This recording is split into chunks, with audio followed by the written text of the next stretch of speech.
tertúlia. Meu boa tarde aí para todos e todas. Hoje é dia 26 de fevereiro de 2011, sábado. O verbete é o 1852, 5 páginas, 43 logias e 11 máximos. O tema é heterocriticofilia intelectual. A especialidade é mental somatologia. Quem redigiu esse texto foi a professora Adriana, que está sentada ali, no lugar dela hoje. Ela está na poltrona da Ré. Agora, definologia. A heterocriticofilia intelectual é a postura intraconsciencial de receber com atenção, interesse, respeito, curiosidade, fraternidade, serenidade, satisfação pesquisística, a heteroavaliação de trabalho mental somático pessoal, relevante instrumento de testagem da autocomunicabilidade oral ou escrita e da amplitude do acervo cognitivo pessoal. A flexibilidade pensênica para a admissão imediata da ideia incontestavelmente mais avançada. A autodisponibilidade para as trocas cognitivas. O respeito ao tempo despendido pelo heterocrítico sobre a obra pessoal. A capacidade de reestruturação dos próprios conhecimentos e convicções. A heterocrítica enquanto decorrência natural da produção intelectual. A heterocrítica utilizada para aprimoramento da própria intelectualidade. A previsão de possíveis malinterpretações e distorções. Eu li apenas um pedacinho aí, que o texto é grande, amplo. A sinalética energética para a psique pessoal, permitindo a avaliação do paracontexto por detrás da motivação heterocrítica. O atilamento inteligente quanto à qualidade dos coadjutores extrafísicos nos colóquios críticos sobre a produção intelectual. As inspirações extrafísicas providenciais durante a defesa de neoverpons cosmoéticas. Agora, na argumentologia tem a taxologia com 2 tipos básicos de heterocríticas intelectuais. Tem o posicionamento, que diante de qualquer heterocrítica, após o acolhimento franco e as considerações pertinentes, surgem 3 posicionamentos possíveis. E tem também o limite de interromper a interlocução por falta de argumentação técnica, 4 condições listadas. Na remissiologia, nós chamamos atenção em 12 verbetes, nós chamamos atenção para 5. Abertismo consciencial, adversário ideológico, confutaciologia, crítica benéfica e refutaciologia. Agora, tem aqui a frase enfática, que é matemática dessa vez. A Rosa não está aí, mas ela fica sabendo.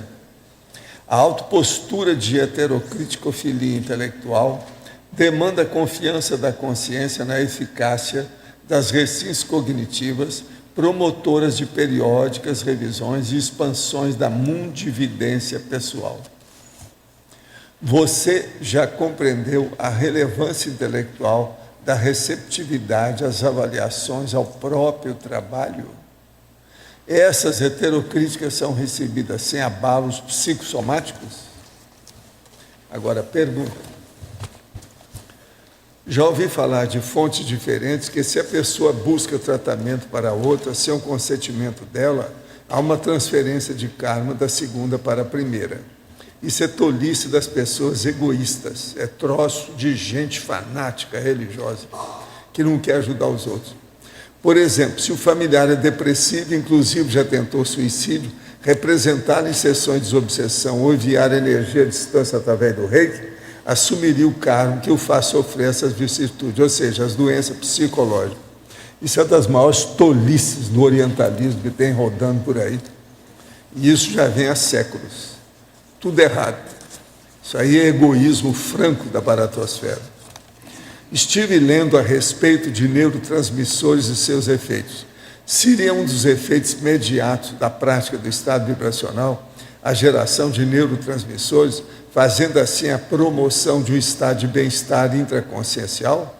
Seria essa a hipótese tentativa para explicar os efeitos das mioclonias, possivelmente provocada pela geração de acetilcolina? Até um certo ponto é isso mesmo, é por aí. O estado vibracional tem uma série de efeitos positivos que ainda falta estudar, tem muita coisa atrás disso. Agora, quem já conhece alguma coisa de acupuntura já sabe alguma coisa a respeito. Outro dia tive um sonho que tinha um abismo em frente à minha casa. Estava lúcido e percebi que se tratava de sonho. E pensei, vou pular no abismo para acordar. Assim pulei, senti a sensação de queda do psicossoma na cama e acordei. Esse suicídio em sonho não irá pesar na minha ficha evolutiva? Estou realmente preocupado com isso. Olha, deixa de pensar igual criança. Você está com onirismo, isso é uma tolice.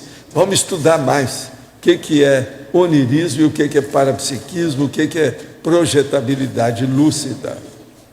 Deixa disso. Arranja alguma coisa para se preocupar em favor dos outros. Em uma experiência que tive, recebi uma mensagem onde interpretei que era para ajudar uma pessoa. É uma amiga da época do colegiado, médica, homossexual, que tentou suicídio há uns 3 anos, após ter sido abandonada pela parceira. Mora no interior de Minas Gerais. Ela tomou alguns comprimidos e hoje parece uma criança. Lembra-se de algumas coisas e tem um temperamento complicado, arrogante. Tampouco se dá bem com a mãe. Diz que pretende voltar à prática da medicina. Tentei buscar informações sobre ela e procurei fazer chegar aos cuidadores aquele livro, O Cientista que Curou Seu Próprio Cérebro. Alguma dica para ajudar nesse caso? Olha, o problema dela seria bom ela consultar um psicólogo ou um consciência terapeuta, ou até um psiquiatra mesmo, um colega dela. Agora, vamos pôr energia positiva no assunto e ajudá-la. Tem interesse sobre o que o professor opina a respeito da Tares de Trigueirinho. Olha, Trigueirinho tem muita bobagem, besteira enorme, principalmente sobre o processo de extraterrestrialidade, planetas e coisas desse tipo. Tem muita coisa lá que é ainda na base de, vamos dizer, processos mais religiosos, né? E coisas desse tipo. Eu não assino embaixo, não. Há muita tolice nos livros dele. Vai devagar com a dor.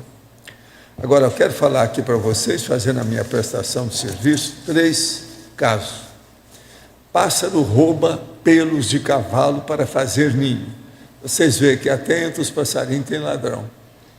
Então ele chega, tira os pelos, fica em cima, está aqui a foto, ó, em cima do cavalo, e leva para fazer o ninho dele. Agora, tira do cara, do cavalo. Então o cavalo está de olho. Ó. Vocês veem que tem de tudo, né? Veja bem, há ladrão por aí, quando ele era passarinho, ele começou a roubar. O negócio não é fácil. Agora, aqui outra série. Isso aqui é das coisas que eu sempre já falei, inclusive nos meus cursos de sexo somático. Sexo oral causa mais câncer de garganta que cigarro e bebida, diz pesquisa. E está aqui o processo todo explicando que o negócio é muito mais sério. Entende? Tem muita coisa. O papiloma vírus humano pode provocar lesões na pele, mucosa, etc. Tem uma série de coisas. Está na internet. Outra coisa séria. Bilinguismo pode atrasar sintomas da doença de Alzheimer. Quer dizer, o processo de mexer com mais de uma língua pode ajudar a pessoa a manter a lucidez e combater o mal de Alzheimer. Também é pesquisa que andaram fazendo agora. É um estudo centrado basicamente em bebês também e outras coisas mais. Vale a pena estudar o processo. Está na internet. Agora, hoje, então, nós temos aí a heterocriticofilia intelectual. Vamos nessa. Eu quero dizer, antes de mais nada, que a heterocrítica, existem muitos heterocríticos que falam sobre insignificância. Por exemplo, eu falo assim, o professor do Platão tomou veneno. Os caras acham ruim. Eles, os primários, acham que é muito ruim a linguagem metafórica. É uma reação ociosa de quem leu pouco. Vocês sabem, o professor do Platão tomou veneno. Qualquer um que já estudou um pouco sabe que foi o amigo de vocês, lá, o Sócrates. De modo que o processo é esse. Estudo é um problema metafórico que o povo acha ruim. Se a gente fala, o processo é sério. Mas você quer falar? Faz favor. A perguntar para a Adriana, a paradoxologia, o último paradoxo, né, páginas 37, paradoxo da desconstrução cosmoética. Para ler? O paradoxo da desconstrução cosmoética de argumentação. Da desconstrução cosmoética de argumentação falha, pontual, ser capaz de elucidar todo o corpo de ideias relevantes. Esse principalmente esse fim é capaz de elucidar todo o corpo. Não, o paradoxo está justamente assim. Eu poderia falar o contrário, mas eu preferi falar pelo positivo. Vou falar pelo contrário, para clarear. Às vezes a pessoa faz um texto ótimo, tudo perfeito. Aí passou alguma parte, algum argumento que ficou mal colocado. Então, por exemplo, aí o leitor fala, não, mas isso aqui está errado. Às vezes nem está errado. Ou a pessoa pode realmente estar errada se ela não errou. Mas a maneira que ela expressou pode parecer que estava errado. E isso desvaloriza todo o texto dela. Quem lê sabe disso. Ele, pô, essa pessoa aqui não fala uma coisa dessa, então já desconsidera tudo. Então, eu estou querendo mostrar o valor da heterocrítica, que é justamente o contrário. Na hora que você, por exemplo, numa revisão, ele esclarece, ele desconstrói uma argumentação falha pontual, pequenininha. Então, tem um tratado, mas aquela parte ali não está legal. Na hora que a revisão consegue desconstruir isso e arrumar, é capaz de elucidar todo o corpo de ideias. Quer dizer, tudo fica mais claro. É como se tivesse um ponto obscuro ali, que na hora da revisão é possível que você elucide, né? Porque o autor, muitas vezes, ele não consegue enxergar. Tem até a psicose do autor, né? Ele lê tudo, ele já está tão acostumado com aquilo, ele sabe o que ele está escrevendo, às vezes ele não vê que aquilo não está tão claro assim. E aí o papel do revisor, justamente, ele vai clarear isso. E na hora que clareia, às vezes, um pedaço pequeno, você está clareando toda uma argumentação que poderia ter ficado obscura ou parecer incoerente, alguma coisa assim, em função de um erro. Eu não ou sei de um mal entendido, né? Eu estou perguntando, eu não sei, seria o caso, essa argumentação falha, ela está prejudicando todo o texto, é isso? Isso, talvez. É o paradoxo, se existir, às vezes, um texto ótimo, uma argumentação ali falha, ela denigre, né? Ela piora todo um texto. A pessoa vai olhar e vai falar assim, poxa, mas como é que ele fala uma bobagem dessa? Só que, na verdade, às vezes nem ele está falando bobagem, é que ficou mal entendido, não ficou claro, não clareou. Então, na hora que você deixa tudo bem claro, isso facilitaria toda uma argumentação que está sendo proposta, sendo defendida. Essa é a ideia desse paradoxo. O paradoxo está justamente nisso, porque como é que uma parte pequena poderia denegrir tudo, ou melhor, como se você desconstruir uma parte pequena que estaria falha, você consegue melhorar tudo. Então, esse é o paradoxo. Obrigado. Adriana, aqui. Oi. Tudo bom? Na página 36, na fatologia, na terceira linha, a reciclagem ideológica. Você pode comentar sobre isso? Na parafatologia, onde está? Desculpa, na fatologia, página 36, terceira linha. É porque está vindo aqui, né? Então, o que acontece?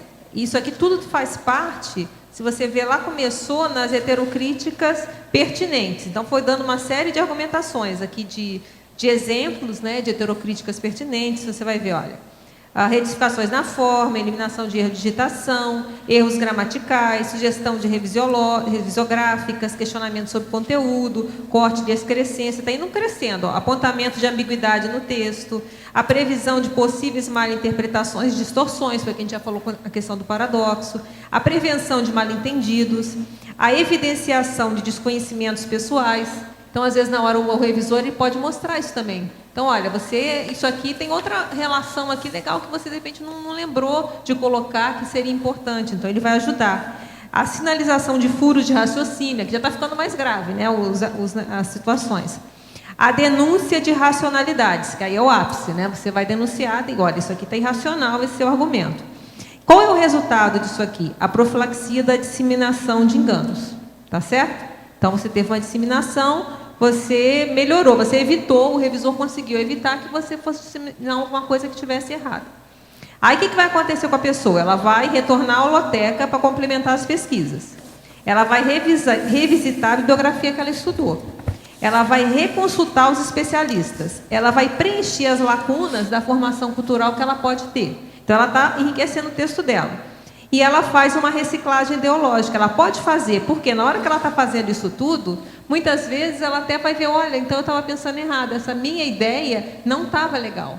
Eu mudei tudo, tá certo? Então, isso a gente está falando das heterocríticas pertinentes. Você vê que tem as que não são pertinentes. Então, nas pertinentes, é sinal que elas estão corretas, elas estão ajustadas, elas estão em cima do lance, como se fala, né?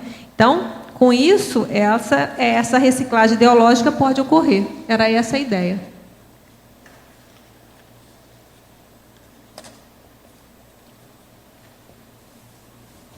Esse roteiro que você acabou de falar serve quase que um checklist assim, para o autor, né?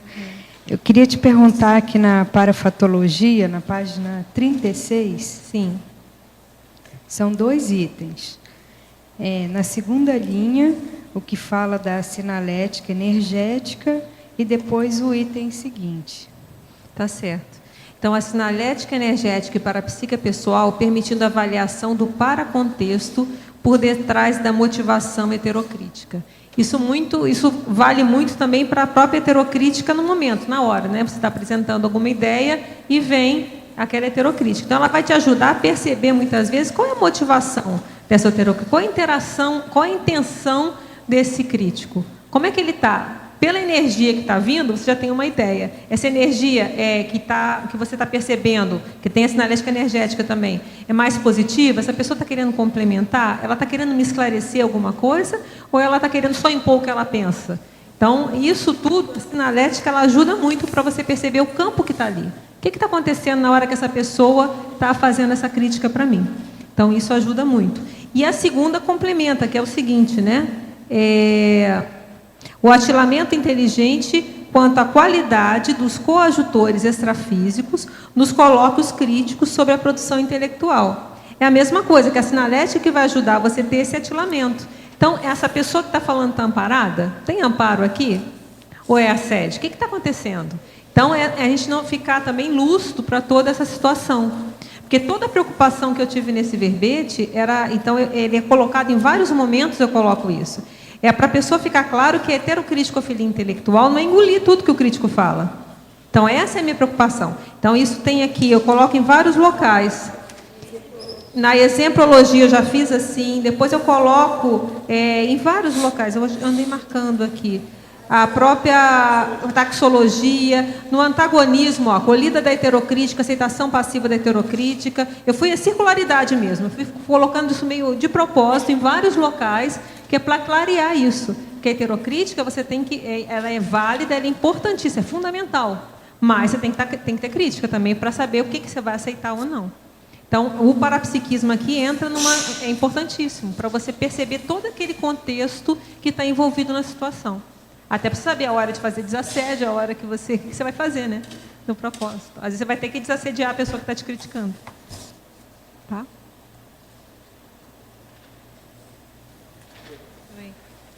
Adriana, na masculinologia e feminologia, eu não sei se está certo no final ali, é sempre aprendente, não é? Ou é sempre aprendente? É o sempre aprendente, não é isso? É assim mesmo? É isso mesmo, está certinho. Ah, então tá. É, eu que estou por fora. É isso mesmo. Tá, outra coisa, na página 38, no limite, ali na número 2, malintencionalidade. Caberia também interromper a interlocução quando há rasgação de seda? Eu não pensei nisso, mas também... Porque o que eu pensei aqui? Vamos pensar juntos aqui. É outro ponto que eu coloquei que era uma outra prevenção, né? Que existem momentos que a gente vê que você tem... Todo o debate aqui, a tese que está colocado nesse verbete, é a importância de você ter a interlocução crítica. E a importância disso para o trabalho intelectual. É você trocar com outras pessoas, você ouvir a crítica, tal como está sendo colocado. Mas, aí eu comecei a pensar, mas isso pode ficar indefinido, né? Chega uma hora que aí um bate ponto daqui, aí vai ficar batendo cabeça. Tem que ter um limite para isso parar. Aí o que eu pensei? Então, também ele não é exaustivo, né? Eu coloco pelo menos essas 4. Eu posso até pensar como com mais calma nessa outra. É que seria o oposto dessa daí, né? Essa aqui, a pessoa está Mas eu acho que, não, pensando bem, é má intenção, né? Sim, se a pessoa está só arrasando seda também, não deve ser uma má intenção. Isso que eu digo. Aí estaria aqui dentro, né? Exatamente. A argumentação hipercrítica ou hipocrítica. Mas aí eu acho que nem tem. O problema é que aí nem tem crítica, né? Se a pessoa está só puxando o saco, ela está só concordando. É malintencionalidade também, né? Aí não há crítica. Não é porque se ela está só rasgando seda, ela não está criticando.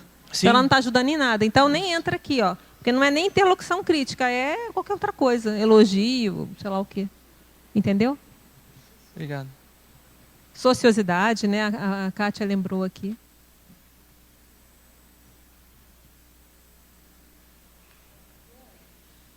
Continuando nessa questão aí da possível satisfação malévola, né? Ah, sim. Apesar disso, você falou que nessa hora você para fazer um desassédio até na pessoa que fez a crítica, né? Mas também você volta para o próprio texto, né? Porque o que eu não sei se estou me deixando um pouco confusa aqui. Existe essa coisa da assistência que você vai fazer, até para limpar coisas mal paradas, que às vezes a escrita foi só uma porta por onde entrar aquilo, né? Mas, às vezes, apesar de malévolo, tem cabimento o que está sendo dito, né? Quer dizer, a gente não deve parar não deve parar de rever o nosso conteúdo só porque o outro possivelmente não está muito cosmoético.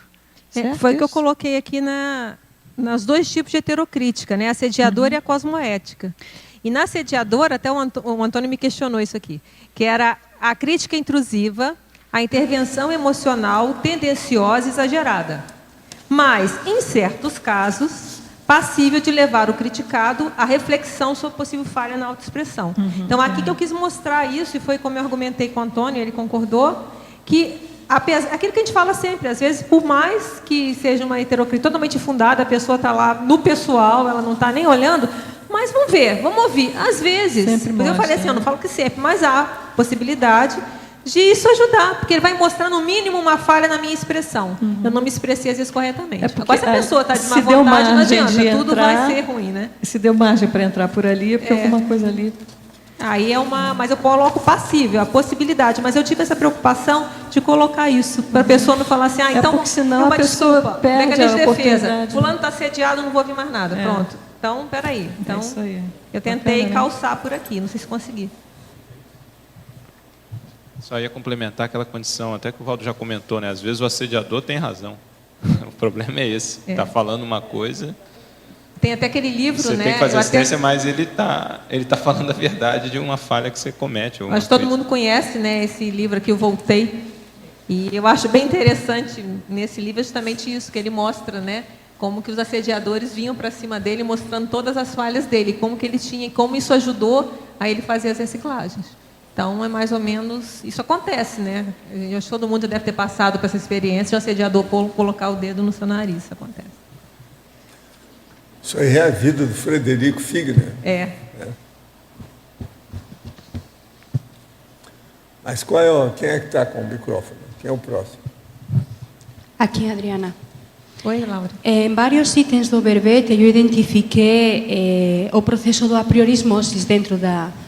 seria como impedimento para a pessoa poder chegar nessa intelectualidade mais crítica, né? Como é que a pessoa que tem muita apriorismose, ela poderia passar esse gargalo e ficar um pouco mais encaminhada? Eu acho que é parar para ouvir, né? Parar para ouvir. Porque o que acontece? Na hora que a pessoa ela tem muita apriorismose, eu lembro muito aquela questão, não sei se todo mundo já viu o filme do Batman, tem o Batmóvel, né? O Batmóvel, na hora que ele desliga, vai... Aí ele fica todo fechado, brindado, mas não é... E eu lembro muito isso, às vezes. Então, a pessoa, ela brinda toda, o Batmóvel. Então, você começa a criticar, já está o Batmóvel fechado. Então, a pessoa não vai ouvir nada. Então, eu acho que a gente tentar não ser consim Batmóvel, né? É a gente ouvir. Isso é difícil, eu acho que é um exercício que todos nós estamos fazendo, né? Eu acho que a CCI está fazendo muito movimento com isso. Tem o Consim Cobaia, tem os Colégios Invisíveis, tem todas as equipes de revisões em várias revistas, tem todo o processo... Não, tem vários, né? A própria... O programa Heterocrítica e Obra Útil, você começa a criticar, você critica os outros. Então, existem várias instâncias que a gente está trabalhando isso, né? Os verbates, os verbetes. Então, eu vejo que há um movimento nosso de sair, né, dessa priorismose. Então, eu acho que é ouvir o que eu tenho a dizer. Se coloca no ponto de vista. Essa pessoa está querendo dizer qual é o ponto, o que ela entendeu. Então, é aquela tábula rasa, né? Então, está me criticando nisso aqui. Tá, peraí, ela entendeu, será que ela entendeu certo? Deixa eu ver. Às vezes você pode descobrir, não, é que eu não fui claro, então deixa eu explicar melhor. Ah, é isso, tá. Ou então, não, olha, ela está vendo, às vezes, um ângulo que eu não vi. Se a pessoa admite que ela tem vários pontos cegos, tem até o verbete ponto cego, né? Todos nós, até o super especialista, ele vai ter ponto cego, aquele ponto que ele não enxerga. Então, aquela pessoa, às vezes, até que não é especialista na área, que está vendo aquilo pela primeira vez, ela pode olhar e ver aquilo, que é uma coisa que é aparentemente óbvia, mas que você não está enxergando. Então, eu acho que se você conscientizar a priorismose, né, o apriorista, ele se conscientizar disso, ele vai ouvir. Ouve. E vem a confiança seguinte, o fato de eu ouvir não me obriga a aceitar. Eu acho que isso que é uma grande situação. O fato de eu ouvir uma crítica não quer dizer que eu estou aceitando, eu estou ouvindo. E eu vou ponderar sobre isso. E aí eu vou fazer a minha conclusão. Mas me permito ouvir e ponderar. Eu acho que talvez seja isso a melhor situação. Que é o que a gente coloca aqui na síndrome, né? A surdez à crítica da priorismose. Ele fecha o bate-móvel, fechou o ouvido, não ouve. Se não ouviu, vai estacionar, vai ficar parado, vai ficar cheio de certezas absolutas, porque ele não está... E nem está exercitando a capacidade dele de pensamento crítico, né? Ali na página 36, no terceiro detalhismo, isso que você está falando agora teria a ver com a técnica da esnobação cosmoética? Sim, explicar? Exatamente. São duas técnicas que já existem, né, na enciclopédia. A primeira é a técnica etológica do salto baixo. Ela se complementa. O que é o salto baixo? É você baixar a bola, né? Então, você, em vez de você achar o ó do bobó, peraí, essa pessoa está me fazendo mais. Deixa eu ouvir o que ela tem a dizer. E o contraponto é que tem a hora da esnobação cosmoética, que é a hora que, olha, sinto muito, vai ler mais, é que a gente fala, vai para a holoteca, vai estudar mais um pouquinho antes de fazer uma crítica. Então, é esse discernimento que a gente tem que ter. Banana technique. É a banana technique, vai vir o verbete, né? E tem um antagonismo aqui que a gente coloca para também, no antagonismo tem a hora de ceder e a hora de debater. Que é outra coisa, tem a hora que eu vou ceder, não, eu vou aceitar, e a hora que não, eu vou debater, e está faltando aqui a hora de eu esnobar, né? Olha, sinto muito, mas eu estou fora. E que ajuda também no aprimoramento da refutação cosmoética, que está lá também na página. É a técnica da esnobação cosmoética, essa é a técnica. É a hora, a banana technique que vai ter o verbete, é a hora que você vai com muita cosmoética e fala assim, olha, essa crítica não está fundamentada, então você precisa melhorar isso aí. Agora, ó, esta para você. Essa semana enviei uma mensagem a um cantor e compositor brasileiro que lançará seu segundo livro. Trata-se de uma obra literária onde comenta as influências dos livros em sua música. Nessa mensagem, perguntei se ele gostaria de receber críticas, elogios e observações assim que eu terminasse de ler seu livro. Logo me respondeu que essa possibilidade não está nas mãos do autor, mas se ele pudesse escolher, seria indiferente. Penso que essa postura está bem mais presente do literato, sendo mais um aspecto que o coloca em desvantagem com o escritor técnico. Qual a sua opinião? É uma pessoa, um senhor de Montevidéu, que está perguntando. Olá. Olha, eu concordo com você, porque essa pessoa, esse autor, ele não está vendo o valor da crítica. Ele está pensando pequeno. Ele não está vendo o artista que tem o egão maior do que todo o edifício que ele mora. Como ousa, né? Como ousa você, Réis mortal, criticar a mim, né? Então, ele está perdendo porque poderia ganhar muito com as suas observações. Como aquele falou, o ponto cego, às vezes você vai enxergar uma coisa que aquele super especialista não enxergou. Então, agora, só lamento, né? Uma pergunta aqui. Tenho dificuldade em fazer atalhos. Entretanto, após minhas reflexões, tenho plena compreensão de que, quando a pessoa está fazendo atalhos, ela tem lógica. Percebo que muitas pessoas, no momento de fazer atalhos, têm atitudes agressivas, grosseiras, humilhantes e não têm o conteúdo de esclarecimento. O professor poderia esclarecer esse ponto? Sim, o processo todo é o seguinte: há um aperfeiçoamento na intercomunicabilidade nossa, o processo da convivencialidade. Então, isso ocorre não é só quando a pessoa está assistindo, mesmo nos cumprimentos, na vida, no modo de coexistência pacífica com os outros. Agora, é lastimável quando ocorre isso que você está falando, quando a situação ela quer ajudar e mesmo ajudando, ela está, até um certo ponto, destruindo a pessoa, ou não está fazendo um trabalho adequado, ou de alto nível, ou com bastante racionalidade, coerência e lógica.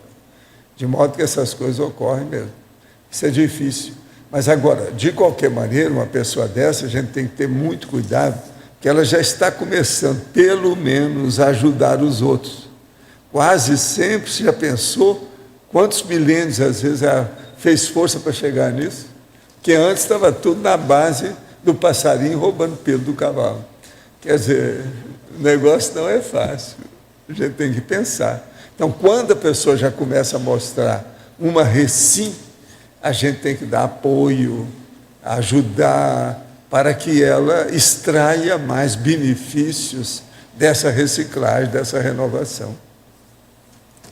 Quem é que está com o microfone? É você? Alô?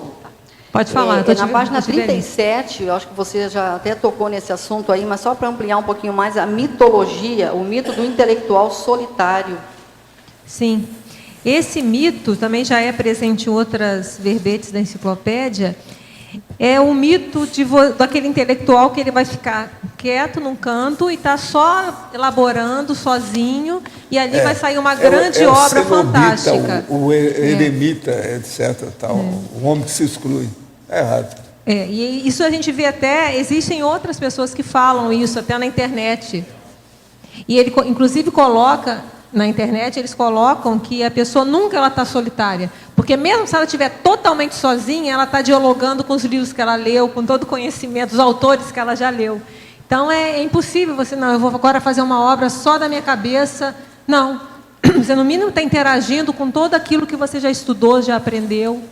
Então, e a gente vê hoje que na ciência isso não é muito admitido. Assim, eu só debato e discuto com meu gatinho, mais ninguém. Aí está ótimo, né? É bom que ele não refuta, é ótimo. Muito assim, bom. Seu fim não é nada promissor. E você vê que sabe aquele negócio que eu falo? Infelizmente, tudo indica que seu fim é triste, hein? Ou vai ser triste. E a gente vê, Janete, que na própria ciência isso é colocado, a importância de você ter contato com os pares, com os colégios invisíveis, por isso tem seminários, tem congressos. Então, e você vê até nos grandes nomes do passado, você vê que eles tinham cartas, eles se comunicavam, eles trocavam informações, vários, o próprio Freud, Darwin e outros, eles sempre trocam informações, eles vão acrescentando com o trabalho. Isso é que existem as topeiras intelectocríticas. É isso aí. Topeiras intelectocríticas. Ela às vezes faz a crítica do outro, mas não recebe crítica nenhuma, e fica tudo fechado em si. Do crítico profissional haver suas críticas à própria obra, e do revisor profissional renitente às revisões na própria produção. Então é uma incoerência, né? Você quer criticar todo mundo, agora a mim não vem não, porque não pode. Não vem que não tem. Não vem que não tem. Adriana, uma sugestão aqui, talvez também, é o mito do monstro sagrado, que é muito utilizado na parte acadêmica também. Né? E aí eu queria te fazer uma pergunta seguinte. Na especialidade do verbete, você colocou mental somatologia, que também encaixa muito bem. Mas por que você não optou pela criticologia? É porque eu, pelo menos, evito, quando eu coloco nos verbetes, colocar aquela especialidade que é a mais, vamos dizer, óbvia, né? Assim, heterocriticofilia, criticologia. Então, eu sempre tento dar alguma outra coisa que acrescente, como se aproveitar esse local para informar mais alguma coisa. Ela falou perfeito aqui, pois autocriticologia. Isso aí é mais da autocrítica. Não, mas é o que importa mais. Não, eu digo no título. Não, é na especialidade que ele está falando. No título, Pois na então, especialidade, mental somatologia. Mas eu acho que está tudo certo. Mas por quê? Na interdisciplinologia, ela põe autocriticologia. Na interdisciplinologia, sim. Não, e até porque... Então, a primeira, mental somatologia, depois descrenciologia. Está perfeito isso aqui. Foi uma das primeiras coisas que eu vi nesse verbete. E até a mental soma, ela expande, porque não fica só na crítica, é muito mais que só a crítica. Entendeu? Então, eu tento sempre, quando eu faço assim, eu tento ver o que eu posso... Eu penso que cada ponto do verbete aqui, é valiosíssimo, né? Porque ele é sucinto. Então, eu quero aproveitar cada cantinho para pôr uma informação. E esse que então, aqui é uma forma, mais. É como eu penso. Porque aqui a mental soma, você expande a crítica. Porque aqui, é muito mais, é um trabalho de mental somático. Para chatear aqui, muito. só pode pôr mais uma coisa se quiser. Depois da refutaciologia, colocar a confutaciologia. Ah, sim. Só para chatear. Sem problema. Só para acrescentar mais aí. Vamos pôr, né? Você quer que põe? Eu vou Pode, pôr por aqui. favor, por favor. Logo em seguida tem a debatologia.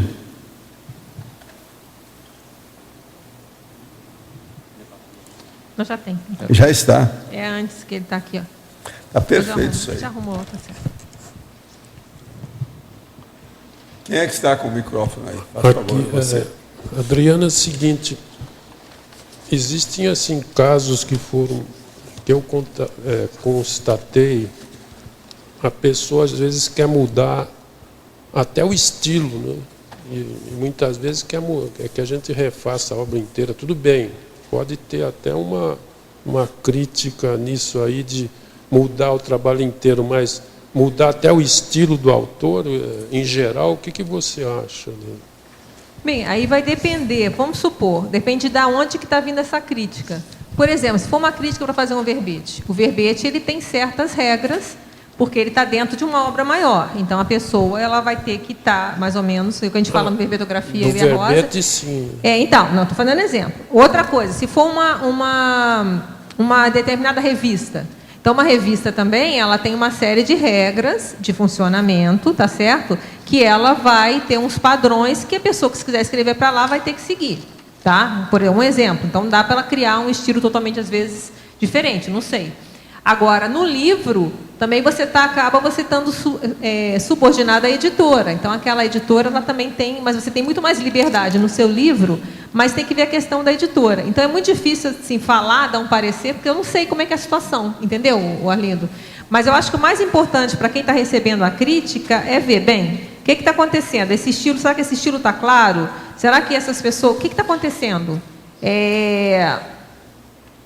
O estilo está muito diferente, não está claro? Será que... Aí você vai ter que melhorar a sua argumentação até para você mostrar para as pessoas que aquele seu estilo é importante, por exemplo. Então, vamos supor, você vai defender o seu peixe. Então, a pessoa recebeu essa crítica lá do estilo dela. Então, ela vai ver se ela vai ter que ter argumentações para ela defender aquele estilo dela junto a determinado editor ou determinada revista, seja o que for. E aí vai entrar o colóquio crítico. Pode ser que ela fala, não, a revista fala, não quero aqui. Então tá, você vai tentar em outra. Entendeu? Mas eu acho que o exercício principal para quem está sendo criticado é você ver a força da sua argumentação. Você vai ter que defender seu peixe, vai defender o seu estilo. E aí você vai ver os furos que possam eventualmente haver nesse estilo ou não. Entendeu? É você se fortalecer na sua argumentação. É o que eu coloco aqui das heterocríticas não pertinentes, as infundadas, lá na 4ª linha da parafatologia. Da fatologia, desculpa, aí tem o hipercriticismo. Aí você vai fazer o quê? O que é o positivo nisso? O teste da força dos argumentos desenvolvidos. O treino da defesa das ideias propostas. Vamos supor, se você quer bancar um estilo muito diferente. Tá, você publica isso. Os leitores vão falar às vezes. Você tem que estar afiado para você... não, é assim, eu faço isso, porque por determinada situação está tudo fundamentado nas minhas ideias. Então, você vai treinar a fazer essa defesa.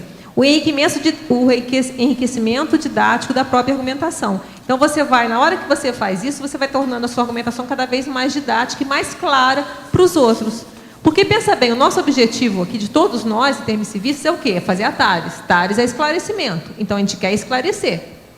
Então, o revisor, ele pode ser um grande parceiro nisso, porque ele vai ajudar a você esclarecer melhor.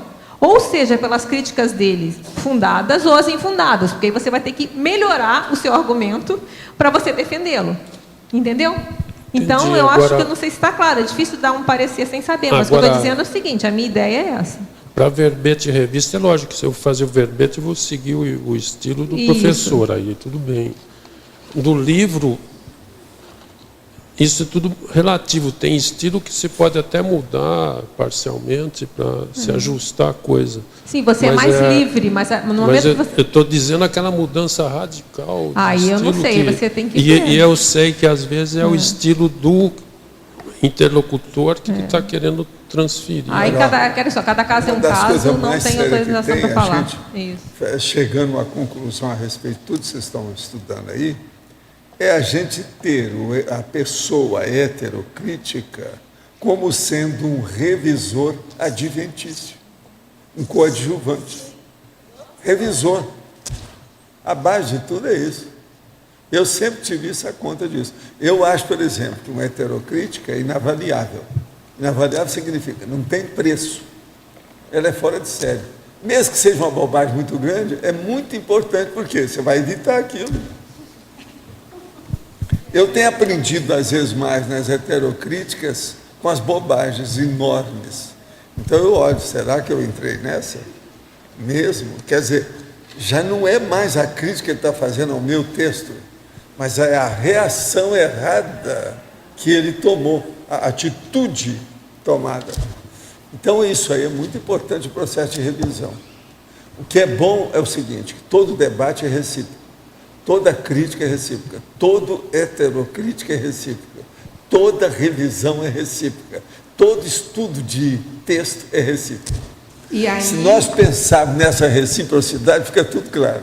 E a gente agradece todo mundo. A gente vai até o ciclo crítico criticado, porque também o heterocrítico, né, o revisor, o autor vai criticar a revisão dele, então é para lá para cá. Ele se expõe. Adriana, posso colocar assim, nesse sentido, mostra muito o abertismo de quem está recebendo a crítica, seja para o artigo, seja para o livro.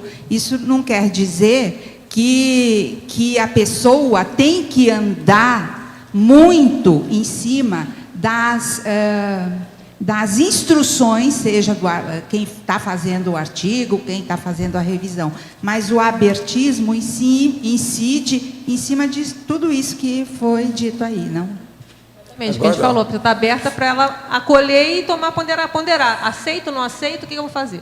Um aspecto também interessante da heterocrítica é o seguinte, na minha experiência com o processo intelectual com outras pessoas, eu vi pessoas que não sabiam fazer revisão de nada. Trabalharam comigo durante alguns anos, acabaram dominando o processo da revisão.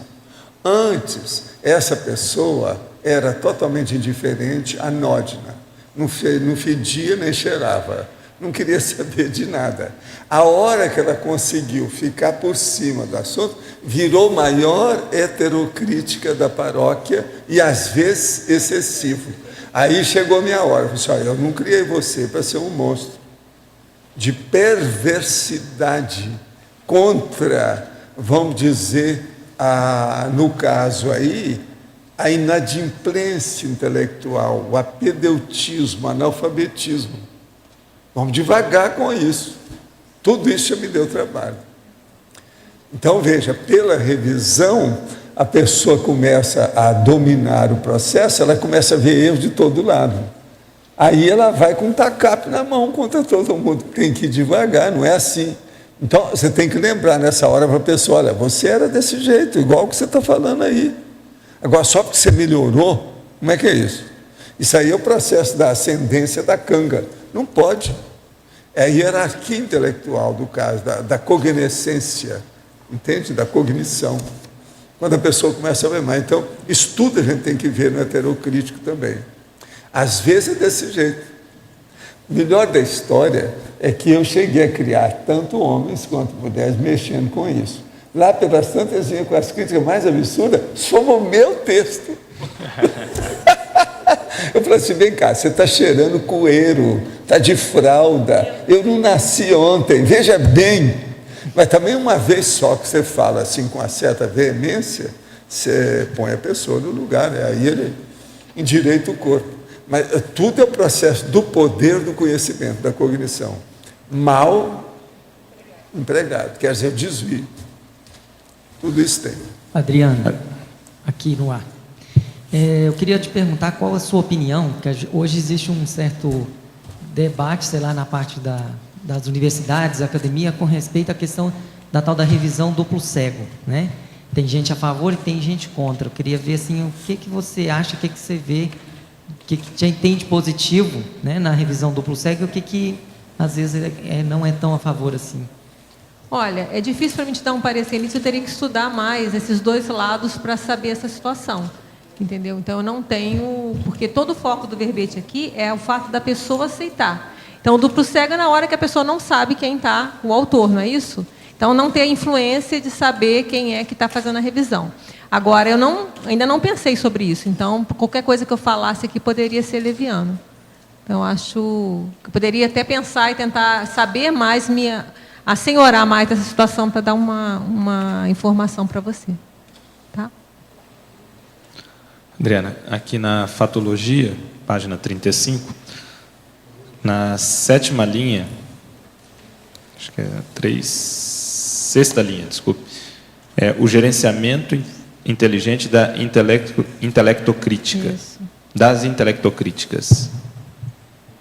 É justamente isso que a gente tem falado, olha, o gerenciamento inteligente das intelectocríticas, o autodiscernimento na triagem.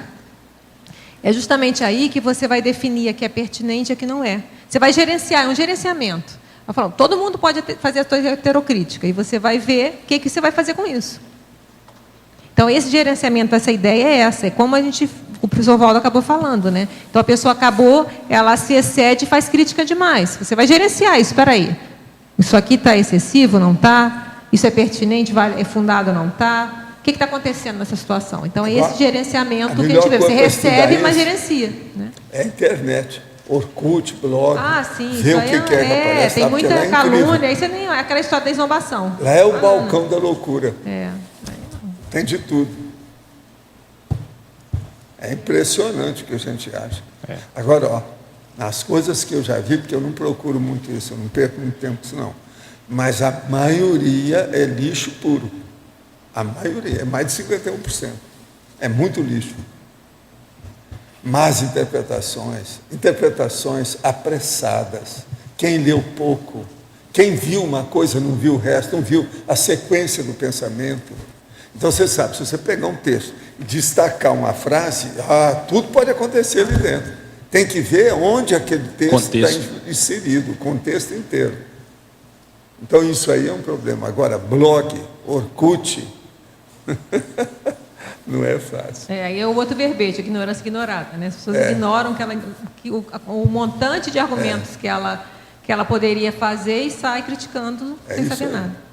Sobre o duplo cego, eu até queria aproveitar perguntar para o professor Valdo. Ela que ensina a letra A. Sobre o duplo cego, eu acho que as provas da conscienciologia poderiam ser duplo cego, porque para despersonalizar, porque o grande problema da crítica é você ver a pessoa e não, isso aqui não pode ter nota máxima. É a questão da personalização da correção. Eu acho muito sério a gente pensar sobre isso na conscienciologia, até para a gente poder dar oportunidade para outras pessoas aparecerem, para as pessoas mostrarem, assim... Às vezes há uma estigmatização da pessoa, no sentido, esse vou dar nota... Porque a gente vê sempre as mesmas provas, mesmas notas altas para as mesmas pessoas. Então, eu proponho aí para a gente pensar, assunto... Vamos ver o que o Danilo Loche tem a respeito. Bom, eu vou falar, fazendo parte aqui da equipe, a Adriana também faz, a Kátia também, o Antônio. E outras pessoas também participam nessa correção. Primeiro, quando você está colocando, fica subentendido que houve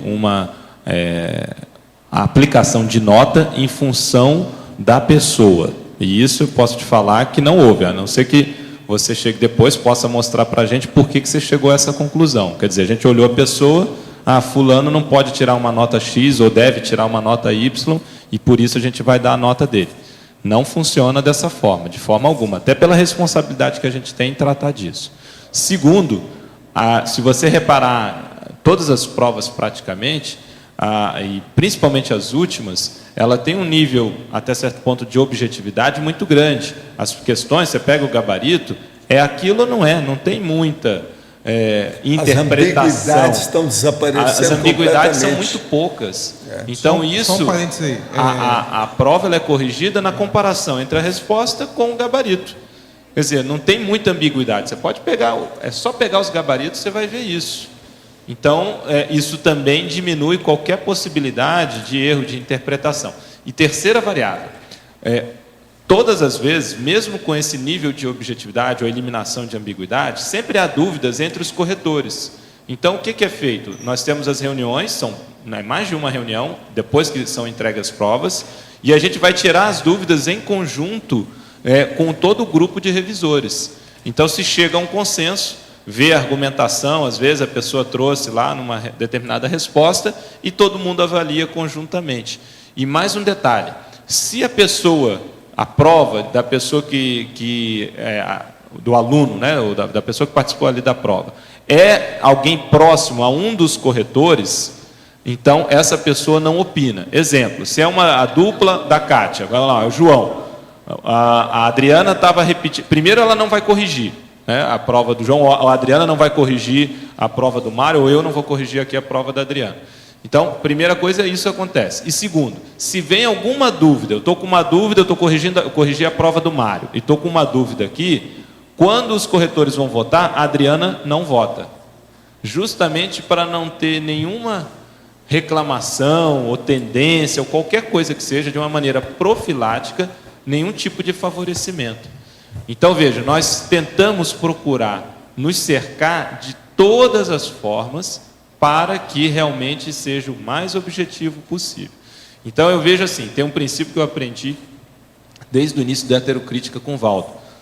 Toda crítica ela tem que ser fundamentada. Então, se você acha que acontece isso, apresente a justificativa, a argumentação.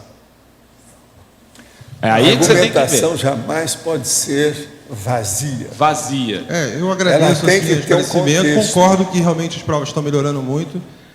Não gostaria de fazer uma correção, não vai nenhuma crítica à equipe, certo? Mas é o que a gente tem, eu peguei o gancho da pergunta dele, no sentido de que é o que a gente tem de mais moderno. Eu corrigi a prova de 6 graus em 3 anos, e nunca tem esse processo de você saber quem é quem. É um processo que existe aí, para a gente discutir, só isso, tá? Mas aí, Cláudia, você tem que ver por que isso incomoda você, entendeu? Porque esse processo assim, tem que explicitar isso aí. Está estranho, porque assim, outras pessoas aqui não estão incomodadas. Eu queria você falar tem que também. ver por que você está incomodado com Cláudio, isso. na prova da incomodado com isso em geral, na prova da imagística, que o gabarito não é fechado, isso existe. Então, os corretores não sabem de quem eles estão corrigindo as provas. Mas na prova da conscienciologia, sabe, né? O gabarito ali é praticamente tudo resposta fechada, né? Se a pessoa quiser, tem reclama. a letra do professor lá fazendo a correção. A ideia é mesmo qualificar o processo. Já tiveram vários casos, a pessoa recorreu, viu, olha, mas eu quis dizer isso aqui, está claro, teve uma falha. Na hora a gente vai, ou depois, a gente faz a correção. Quantas vezes teve revisão de nota? Então, não tem problema nenhum. A pessoa viu, ela argumentou, tem fundamento que ela trouxe, é feita a revisão de nota. Agora, então, eu acho que tem que clarear qual é a sua crítica. Lógico, e até vou contribuir aqui, eu já participei da revisão de provas, da prova geral, algumas vezes, e da prova de magística todas as vezes que teve. E é bom, até foi bom o Cláudio trazer essa pergunta, porque há um mito de que o revisor, gente, tem tempo suficiente para ficar olhando quem é o dono da prova, para poder puxar o tapete do autor da prova. Gente, não é cabível isso. Nós temos um monte de prova. Sabe, imaginar que a pessoa ponto que tem um padrão não que tem mais você nada vê fazer antes na de mais vida. nada. Você não vê quem escreveu, você vê o padrão da resposta. Pois entende? Então vamos minimizar. Metodologia. A gente pega lá de questão 1, uma página, de questão 1 a 10, tá? E aí a gente vai revisando todas as provas de 1 a 10, tal. Então você não vê o nome da pessoa. Você põe todas as provas na mesma página e vai revisando, porque aí você está dentro daquelas mesmas Não dá tempo, questões. gente. É muita prova, muitas questões. Você nem olha o nome da pessoa normalmente. E tem o gabarito, né? Deixa eu falar uma coisa aqui. A minha pergunta foi mais não no sentido, né, que eu não sabia que ia causar essa... Né, mas assim, a minha intenção era perguntar com relação à questão de artigo. Por exemplo, eu sou professor universitário, às vezes eu submeto artigos, sei lá, para congresso, e a gente não sabe quem é que fez a revisão do artigo da gente. Às vezes a gente recebe críticas que você vê que a pessoa leu, ela colocou coisas que são pertinentes, e às vezes você vê que pessoas, pela pergunta ou tipo de questionamento que ela faz, você fala, essa pessoa aqui sabe menos do que eu a respeito desse assunto, ou pelo menos não leu. Porque o tipo de colocações que às vezes a pessoa faz, você vê que são meio disparatadas por aquilo que você está falando, poxa, a pessoa está por fora. Mas então, assim, o que eu estava questionando era a questão de, que assim, essa é a minha opinião pessoal, eu sou a favor de a pessoa não ter exatamente o duplo cego, mas a pessoa que dá o parecer dela, ou coloca o que ela acha, mas que ela fundamente por que ela acha daquilo. O duplo cego, de uma certa forma, ele é bom, mas ele também dificulta, vamos dizer assim, a outra pessoa não se expõe também, quem está criticando. Então, às vezes, por exemplo, porque quando ela coloca lá alguma coisa, se ela assina, né, ela está se expondo que ela está tendo aquela opinião. E quando ela coloca uma coisa que ela não sabe, ou que se você vê que está, vamos dizer assim, está disparatado, entendeu? Aquilo vai o nome dela. Então, por isso que eu estava questionando essa questão. Não com relação à questão da prova. Eu também não acho que é uma questão que deve ser aplicada à prova de Conscienciologia. Eu não vejo assim. Né? Eu pensei mais no sentido de artigo, coisa desse tipo assim. Que eu acho que é bom você saber a cara do revisor nesse caso. Por isso, na Conscienciologia é bom você saber, porque aí você vai lá conversar com ele, ele vai fundamentar, ele vai colocar o que você está fazendo, porque senão pode dar muita leviandade mesmo, né? A pessoa incógnita, igual a internet, é um perigo a internet, porque a pessoa vai soltando crítica em tudo quanto é lugar, está incógnita e não responsabiliza. E agora tá dando problema, né? Porque tem gente sendo processada aí, porque dá para você descobrir, né, lá pelo IP e tal.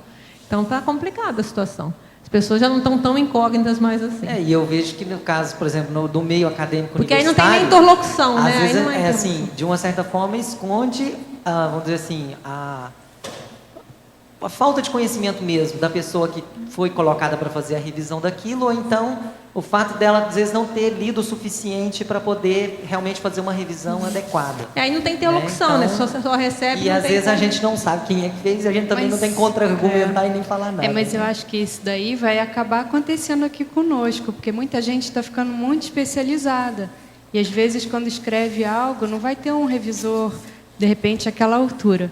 Mas, só voltando à questão do Cláudio, eu acho que aqui no nosso caso, a gente tem um grande diferencial, que é o CPC, entendeu? É uma questão de CPC de cada um e pronto, né? E depois CGC. Por isso que eu acho importante, acho assim, é bem relevante o debate, a discussão até que o Cláudio trouxe, mas é importante, e eu não vi ele fazer isso, é ele fundamentar, porque primeiro que ficou uma crítica meio velada, partindo do princípio que houve algum tipo de favorecimento ou desfavorecimento considerando a pessoa, quer dizer, olhando o nome da pessoa. Então, primeiro, explicitar a crítica. Segundo, fundamentar a crítica. Quer dizer, afirmo isso baseado nisso.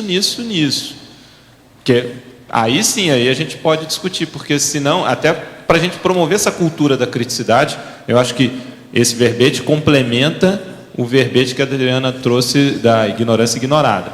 E a gente quer aqui justamente a heterocriticofilia. Então, receber a crítica, acho muito bom. Mas um dos princípios básicos que a gente pode propor é que as críticas sejam fundamentadas, para que a gente possa, sim, considerar. Porque, senão, como é que a gente vai lidar? Não é só fazer a crítica por fazer, mas embasá-las. E como você falou mesmo, esse verbete ele foi pensado para ser um contraponto do ignorância ignorada. Porque eu tinha feito ignorância ignorada e aí eu comecei a pensar, bem, eu tenho que fazer um outro lado.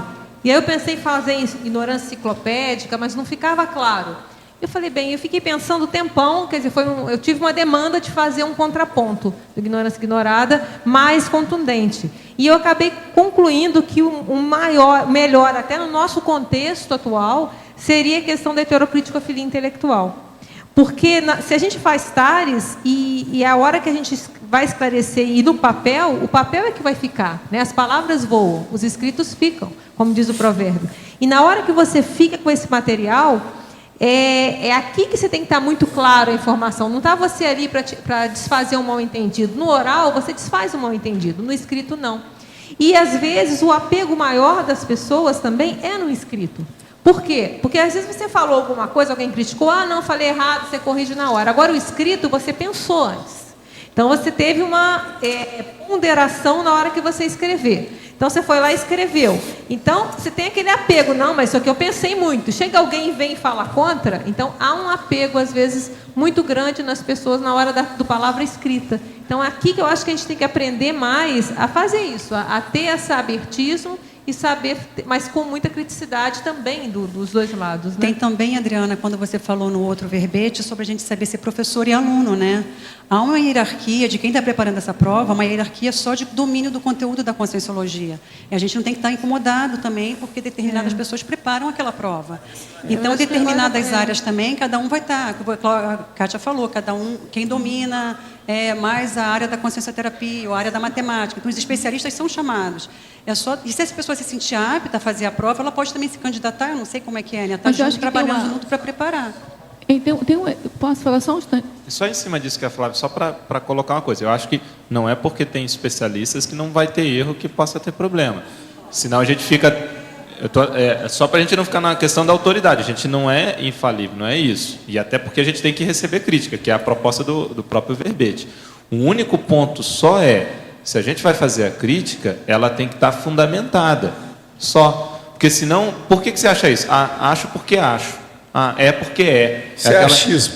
Isso é achismo. Então, assim, toda crítica ela tem que ter fundamento. É só isso. Agora, se é o especialista, é isso, a Adriana falou muito bem aqui várias vezes do ponto cego do especialista. Às vezes ele não vai ver aquilo. Exatamente. E a gente, não, com tantas ideias que a gente está mexendo, e outra, mesmo para a gente lá discute, a gente vê a nossa ignorância, o que a gente realmente não sabe.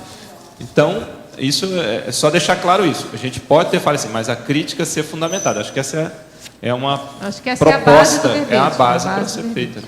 Agora aqui, Adriana.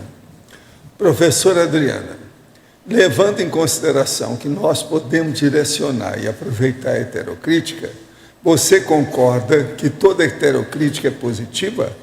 Mesmo a anticosmoética, a crítica má intencionada, pode ser aproveitada para fazer talhes para quem critica ou levar para uma autopesquisa? Olha, é difícil, eu não colocaria assim, essa informação toda heterocrítica é positiva. Eu acho que essa afirmação seria muito até dogmática, né? E a ideia não é essa. Não, e tem muita gente que faz crítica, o interesse não é esse. Por isso que a minha preocupação existe a má intenção, que a pessoa está fazendo a crítica é para minar, ela não quer ouvir nada, ela quer destruir o que está sendo feito. Então, nesse caso, foi por isso que eu tive a preocupação de colocar os 4 casos de você, a conversa aqui acaba. Quando está dogmático, quando está mal intencionado, quando está personalizando, que vai falar, não, você está falando em vez de falar da obra, está falando do autor, e no primarismo, quando começa a ficar tão superficial, né, e a pessoa não quer aprofundar. Então, eu não afirmaria toda heterocrítica, não. Mas por isso eu coloquei na assediadora que ela também é passível de levar ao criticado à reflexão. Então, eu deixei aberto que mesmo a assediadora, ela é passível de ser positiva. Mas afirmar tudo eu não faria. Eu seria leviana falar isso. Agora aqui, em relação à pergunta do Rômulo sobre duplo cego, é o Antônio Pitaguari.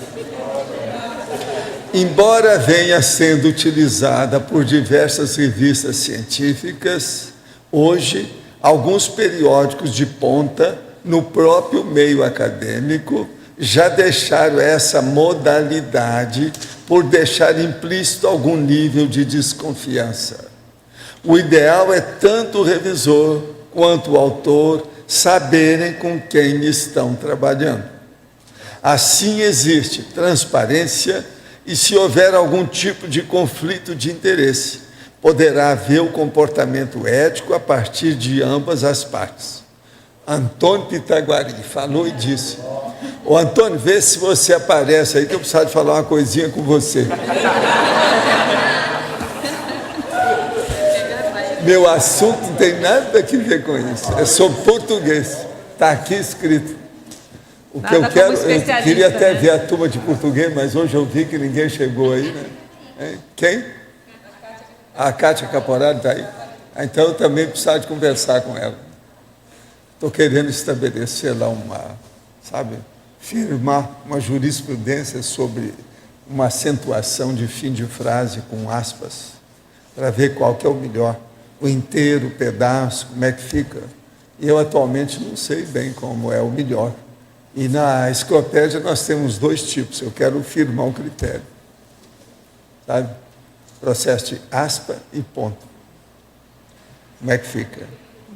E outra coisa, como é que você põe? E o entre parênteses.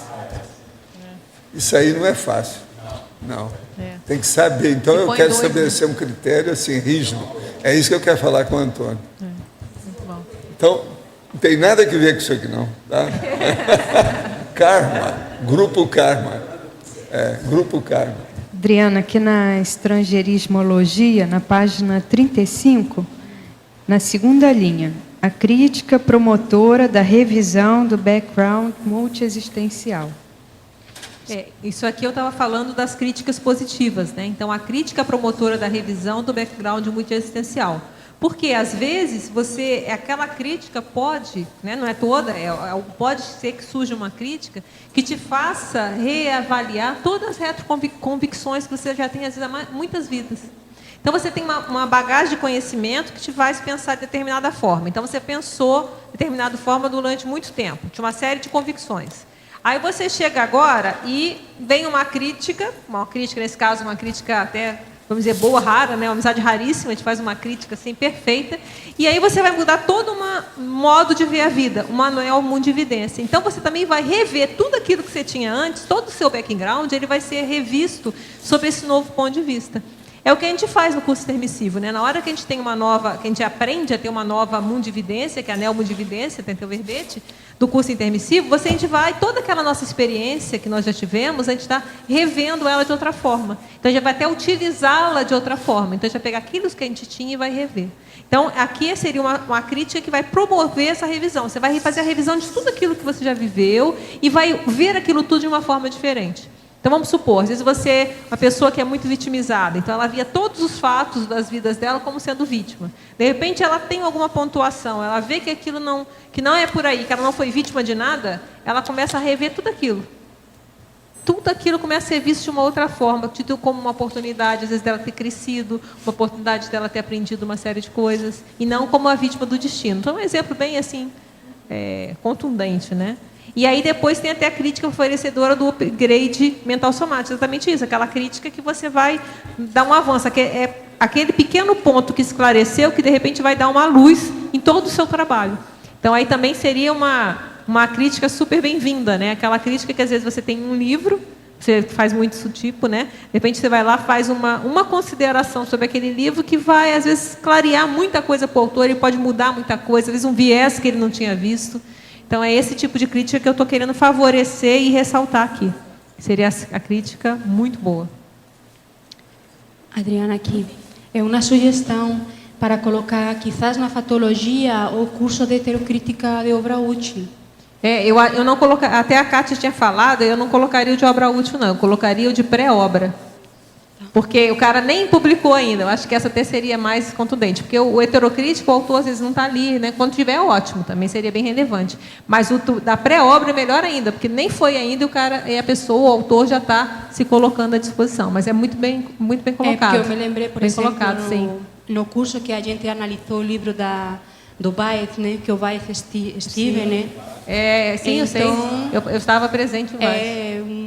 É assim, uma troca muito interessante. Sim. Mas eu colocaria os dois, ou então, pelo menos esse de pré-obra, que eu acho que tem mais a ver com a gente ainda, que o autor ainda se predispõe, antes de publicar, a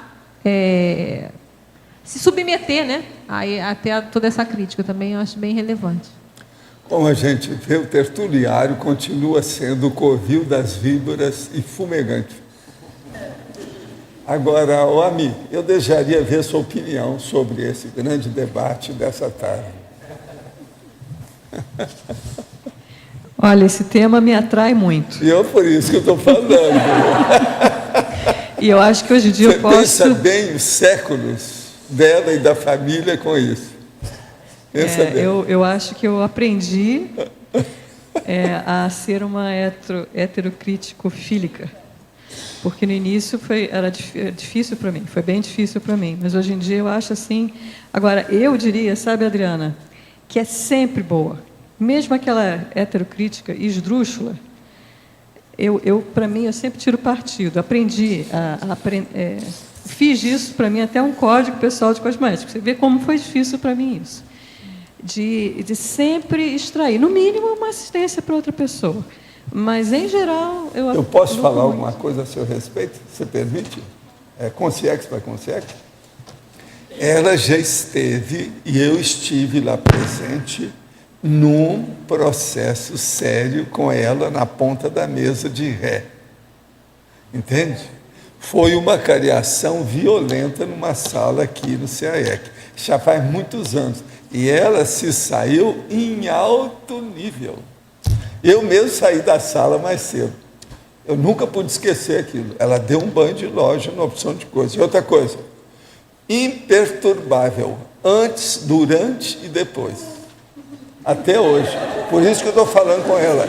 Ela é um processo muito importante em matéria da gente entender o que é. Que ela foi vítima de heterocrítica, que tinha sua razão de ser até um certo ponto. Ela admitiu, aceitou, renovou, reciclou e está aí. Ela é uma prova disso. Agora, o povo fica falando que a cariação é um negócio negativo. Ela é a maior prova.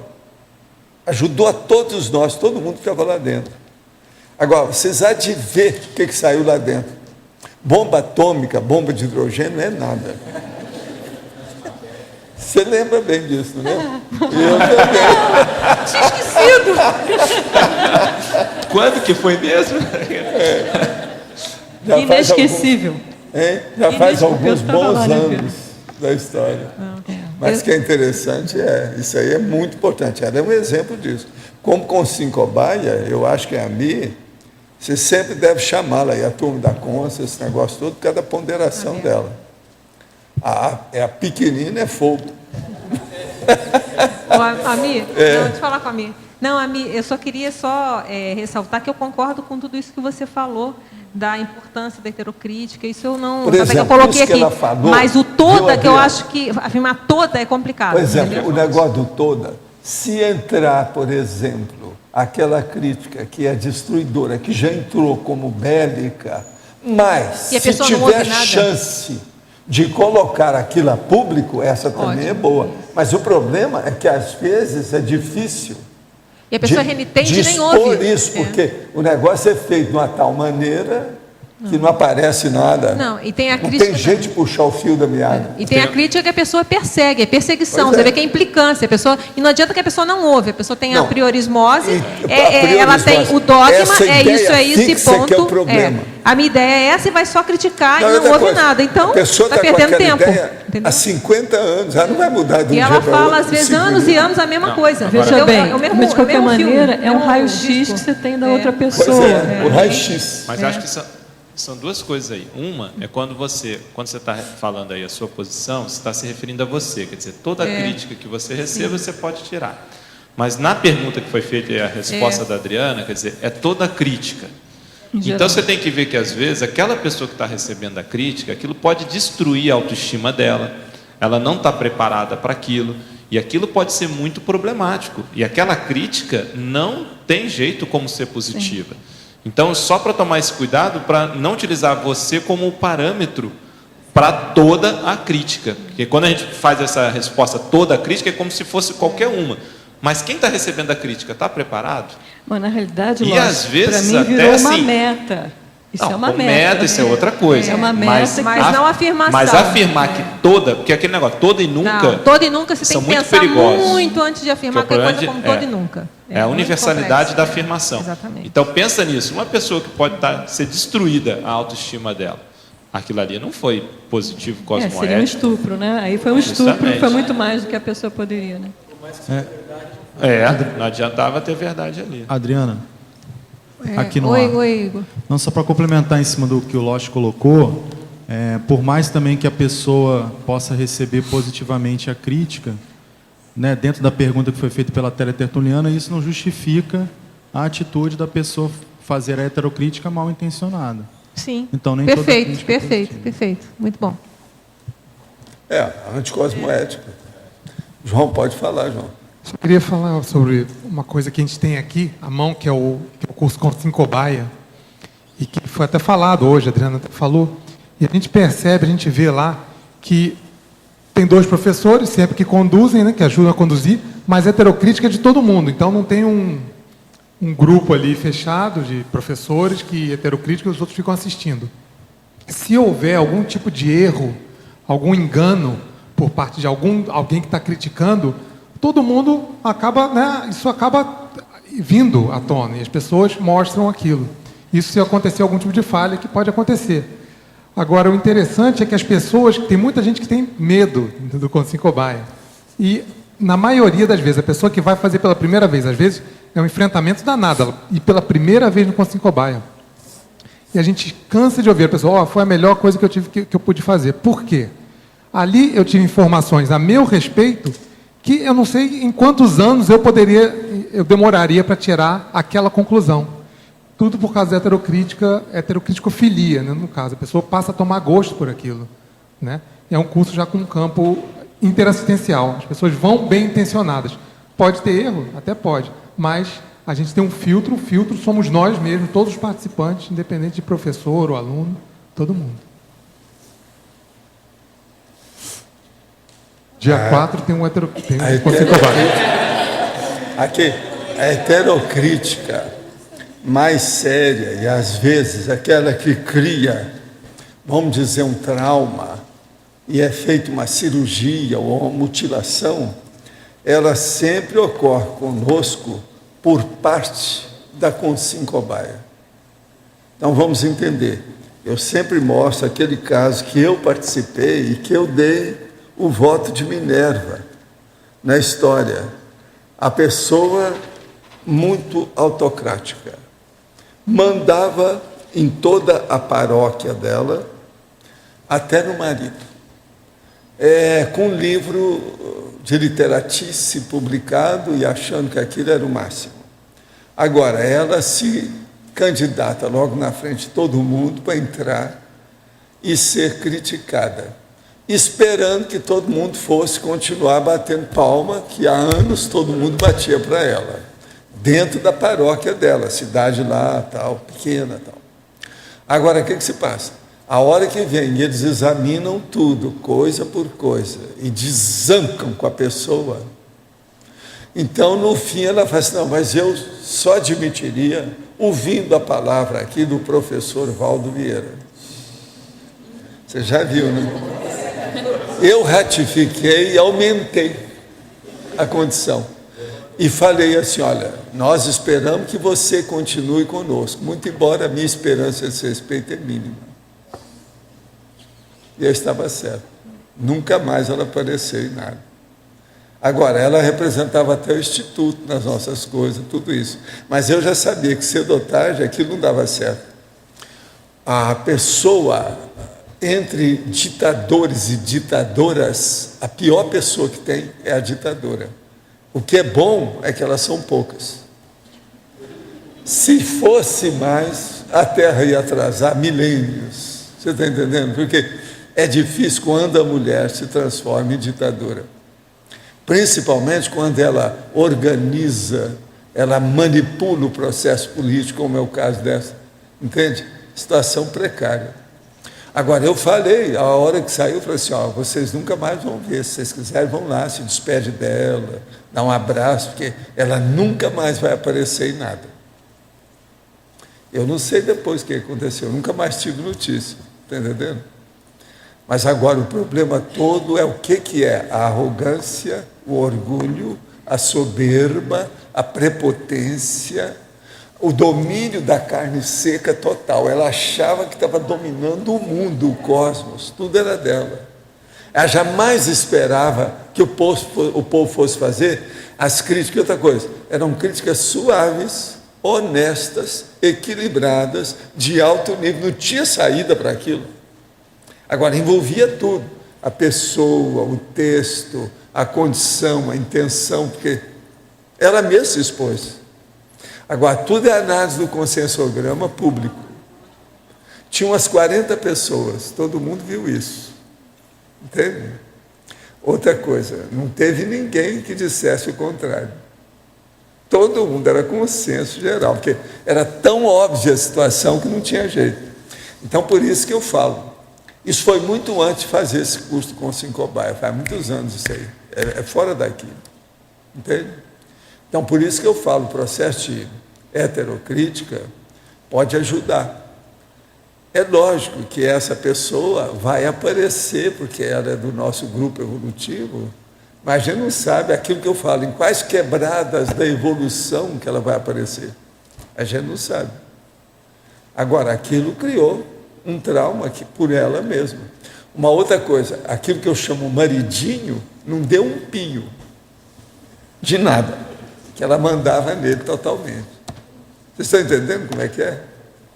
Então, por isso que é bom. Observem bem quando tem mulher na heterocrítica. Isso aí é importante para ver o nível. Se a mulher é boa, que é o caso, por exemplo, nós estamos vendo aqui o estudo dela, a coisa é muito séria. Agora, se ela também desvia, espere, porque vem aí uma série de terremotos. Terremotos intelectuais. É a intelectocrítica. Né? Essa pessoa eu tenho muita pena. Do ponto de vista de literatura, ela escrevia, parecia uma criança. Mas ela está escrevendo para adulto. O texto dela era para adulto. Agora, o povo tudo viu isso e falou tudo. Agora, você pensa bem, se ela aparecesse aqui hoje, com aquele jeito dela e o texto que ela tinha, nossa, não ia sobrar nada, nenhuma letra para defender. Porque a turma que estava lá era tudo jejum, né? A gente estava começando a estudar o conscienciograma, aquela coisa toda, mas todo mundo viu, pôs o dedo na ferida. Eu nunca pude esquecer isso, eu já falei isso aqui em tertúlia anterior, nunca disse quem é, nem nada. Mas tem muita gente aí que conhece, sabe da história, tudo. Por aí é que a gente vê. E eu acho que a heterocrítica é uma coisa que nós vamos precisar cada vez mais. E do ponto de vista de Comunex, a heterocrítica ela vem mais naturalmente, vem através da autocrítica. Então, com o passar do tempo, nas Comunex, a autocrítica ela praticamente prepondera e monopoliza as críticas. A autocrítica. A pessoa, então, praticamente, aquele conjunto de consciências lúcidas, o conjunto desarticula e tira a razão de ser da heterocrítica. Porque a própria autocrítica já esvazia o processo, não deixa aquilo acontecer. Vocês estão entendendo? Por exemplo, enquanto nós tivermos muita heterocrítica ainda, é porque a gente precisa ainda trabalhar muito, tem que burilar muito, tem muita aresta ainda para ser melhorada. Entende como é que é? Nós estamos passando justamente essa fase da melhora das arestas. Tem que adoçar essas pontas todas que tem por aí. É o jeito. Por quê? Falta autocrítica. Então, o dia que aumenta a autocrítica, a pessoa já não precisa tanto de pedir a crítica do outro, ou pedir a revisão do outro. Estou falando a revisão intelectual profunda, séria. Vai precisar mais disso, porque a pessoa já vai ter autogabarito espontâneo para isso. Que tem a ver com o que você fala da técnica também, da reflexão. Né? Isso tudo vai ajudar. Não, todas essas técnicas nós colocamos aqui é para isso. Os 50 dicionários, você está entendendo? Esses 50 dicionários praticamente aliviam o processo. Uma outra coisa, aquela exposição, holociclo, tudo aberto, está entendendo? Aquilo ali também faz o povo pensar. Pessoa que não se interessa por leitura, chega aí e dá um impacto a hora que vê aquilo. Tanto livro com assuntos tão diferentes. E o pior da história é que a turma do Holociclo vem e carrega mais no negócio para mostrar, não, tem isso, tem isso, o que você gosta? Tem isso, vem cá para você ver o que tem. A propósito, eu quero falar para vocês que eu agora só vou atender o povo lá no Holociclo no mês de abril, que entrou agora em recesso lá por causa do processo da reforma, da melhoria, e eu não posso ir lá, porque senão eu pego coisas lá do processo de alergia. Você também não deve aparecer lá. Começou hoje, eles já estão renovando tudo, que vai expandir o holociclo. Cada holoteca também que está expandida. Então vai melhorar o processo de dicionário, tudo isso. Mas vai demorar um mês, até o fim do mês que vem. De modo que eu devo voltar lá para atender os outros só em abril agora. Até lá vocês preparam, porque eu vou fazer um monte de verbete.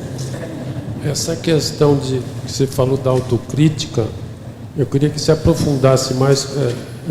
Quando é que se chega a esse nível de autocrítica e como que se chega? O que tem que se aprofundar para depois praticamente nem precisar de heterocrítica? Eu penso que a pessoa tem que começar, em primeiro lugar, ela definiu o que significa crítica. Então, isso aí está dentro daquilo que eu chamo de criticologia. Agora, dentro da criticologia, você pode dividir já de cara, inicialmente, 2 tipos. A autocrítica, que é a autocriticologia, e a heterocrítica, que é a heterocriticologia. Agora, a partir disso, ela vai definir essas 3 condições: crítica, autocrítica, heterocrítica. A hora que ela definiu, entendeu o que significa as 3, ela deve se concentrar na autocrítica. E, através do conscienciograma, ela vê quais são as tendências, as inclinações, a índole, o temperamento que ela tem em relação ao processo de crítica em geral. Agora, é lógico que nessa questão da crítica em geral, vai entrar aí tudo. Não é só a parte intelectual, mas a parte emocional, a parte psicossomática, de coexistência pacífica com as pessoas, porque isso aí influi demais naquilo que a pessoa escreve, que é a conviviologia. Então, a autocriticologia tem que ser examinada, a meu ver, o ideal, que eu sempre recomendei, é o conscienciograma. Então, a CONS, por exemplo, desempenha esse papel. Quando você falou nisso, eu tinha pensado na Consciência Cobaia, que ela recebe a heterocrítica e faz a autocrítica. Pois é, coisa bem que tem gente, aqui, tem gente que não precisa ir tanto a Consciência Cobaia, ou seja, o melhor seria que ela estudasse por ela primeiro, para depois aparecer lá.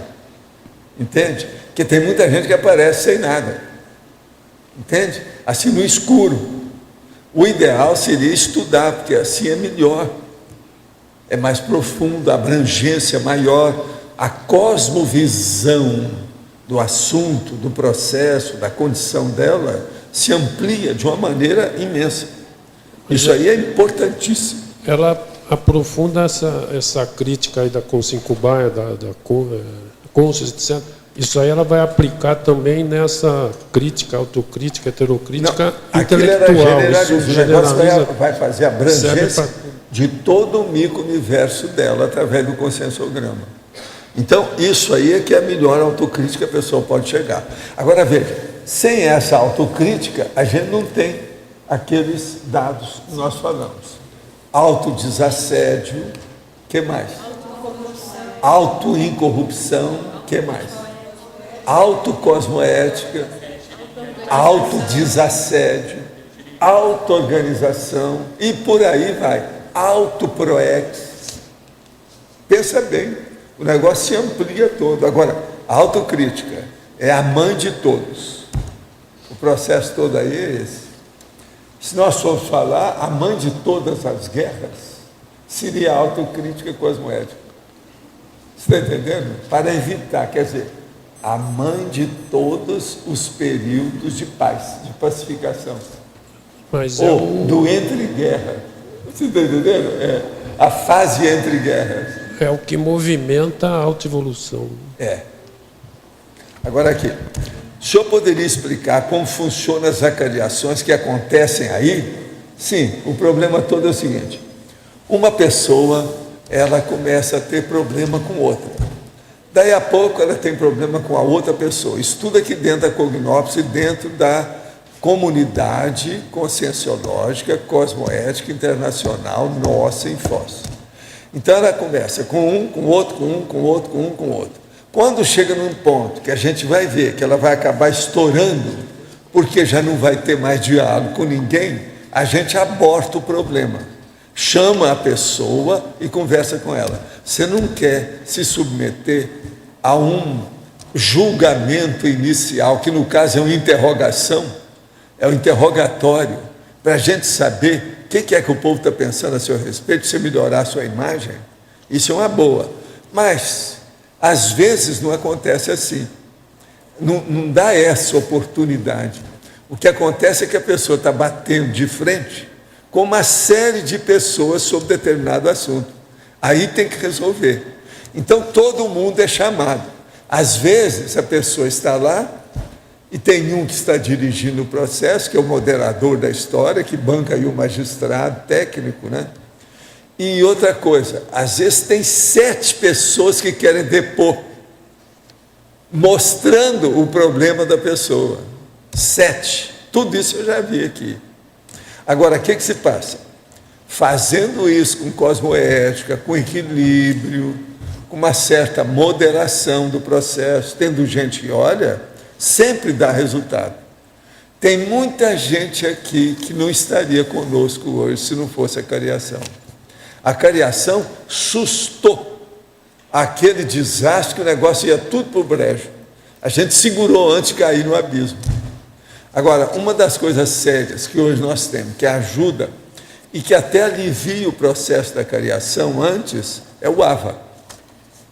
Você quer falar alguma coisa sobre o AVA? Seria bom tocar no assunto, pelo menos mostrar como é que funciona, porque o AVA aborta, é um pré-requisito que melhora a coisa, porque faz a profilaxia, a prevenção do processo.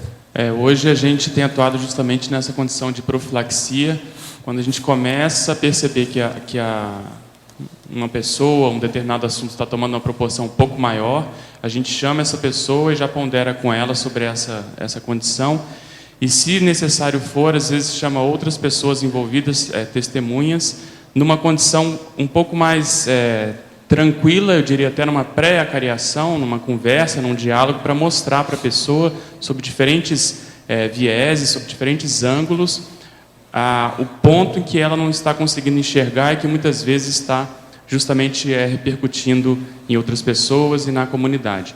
Então a gente tem priorizado essa atuação profilática. Às vezes a pessoa até se assusta porque para ela não justificaria aquela reunião. Mas em função dos casos e da experiência que a gente já tem, a gente acha melhor pecar por excesso para já mostrar para a pessoa, ponderar com ela, que se ela continuar dessa forma, a tendência é que isso caminhe para uma condição mais séria e mais crítica. Agora, tanto o AVA quanto a cariação tem evitado que a gente perca os voluntários. Antes a gente perdia, porque chegava lá no Instituto do Rio, isso acontecia. Chegava num ponto que a pessoa batia de frente com todo mundo, não tinha mais diálogo com ninguém. Ela vai falar com quem? Com os assediadores dela? Isso não resolvia o Instituto. Então, era um senhor problema. E uma coisa importante que às vezes a gente tem priorizado também é sempre tentar ouvir um outro lado, né? Se a pessoa quer se defender, ela pode chamar. Tem que olhar todos os lados. Exatamente, outras pessoas, e dentro desse conflito que se configura, a gente tentar ver qual que é a melhor saída, a melhor solução. Adriana, voltando aqui ao verbete, letra A, vamos ver se eu consigo contribuir um pouquinho. Sugerir um trinômio para você colocar no verbete, seria esse do acolhimento, encaminhamento e orientação e encaminhamento. Acolhimento, orientação e encaminhamento. Porque até para a gente caminhar para essa transparência que a gente deseja, né? Para a gente dar mais segurança, acho que é importante focar bastante a crítica baseada nesse trinômio. Fica a sugestão aí. Porque a ideia aqui, o foco é na intelectual, né? Mas você pode fazer uma... Detalhes, né? Realmente, orientação. Pode pensar. Vou pensar. Outra questão também, que a gente foi... Tendo uma criteriologia bem fundamentada, acho que você cita a criteriologia aqui no verbete, a gente consegue, assim, calçar todos os processos porque esse tema mexe muito com o psicossoma, a gente percebe, né? Como mexe com o psicossoma, né? Assédio, né? Então, uma criteriologia bem definida, ela vai calafetar todo esse processo de assédio, né? Uma sugestão. Daqui o foco é da pessoa, né? Então ela tem que ter os autocritérios dela para receber a heterocrítica. Mas no caso de um grupo, por exemplo, como a gente está falando agora do próprio AVA, né? Esse é um critério da CCCI. Tem o AVA, foi colocado agora aqui. Tem o AVA, tem a cariação. Isso tudo é um critério, uma forma de calçar, entendeu? Sim, então, a minha sugestão seria botar na fatologia uma criteriologia fundamentada, visando levar a pessoa para a autocrítica, entendeu? Mas o que eu diria como foco, de novo, o foco do verbete é na pessoa, é intelectual, caberia se colocasse alguma coisa de autocriteriologia, o critério dela na recepção das heterocríticas. Aqui não está se enfocando tanto o outro lado, é ela e a recepção dela das heterocríticas, tá certo? Isso, o CPC está aqui. Eu acho que é interessante, ó, o Código Pessoal de Cosmoética, regrando os autoposicionamentos no papel de heterocrítico e de criticado. Mas aí, perfeito, boa lembrança. Agora, Rosa, você viu a frase enfática? Então, tá. Você vê que isso tudo é possível, o povo acha que é impossível, não é, é possível. Esse aí, por exemplo, essa frase enfática, não falta eu acho, nenhum ponto, nenhum vazio, nada. Valdo, qual o pulo do gato para essa matemática aí? Qual o pulo do gato para essa matemática? Pulo do gato chama-se paciência. Paciência.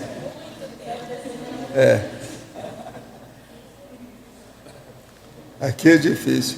Nessa frase, se quiser acrescentar, só tem um espaço na última linha, mais nada. Se for acrescentar, seria um só, e não tem outro jeito.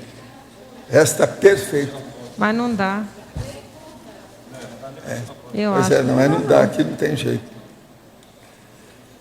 Agora, quando as palavras ficam em cada uma no seu lugar, o negócio se torna matemático, que é uma concretude. É como se fosse um edifício que está sendo construído. A situação aqui é o edifício construído. Do jeito que está aqui, ó, tem um espaço só na última linha que você poderia pôr. Se você for olhar, ó, é só esse que tem. Pelo meu olho, eu estou falando pelo olho, eu preciso examinar no computador.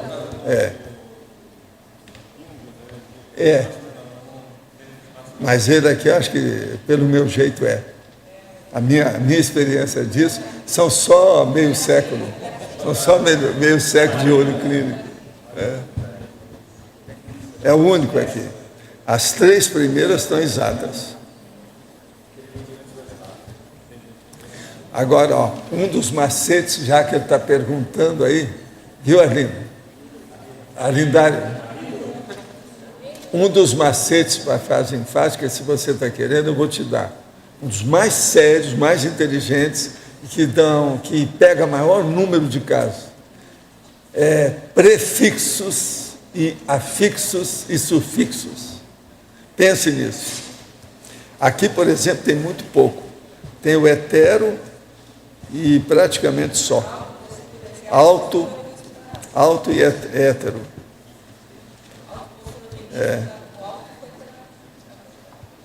Mas está muito pouco. E outra coisa também, o ré. O ré também é do revisões. Se tivesse um jeito de pôr trevisões, ficava perfeito. Vocês estão entendendo, né?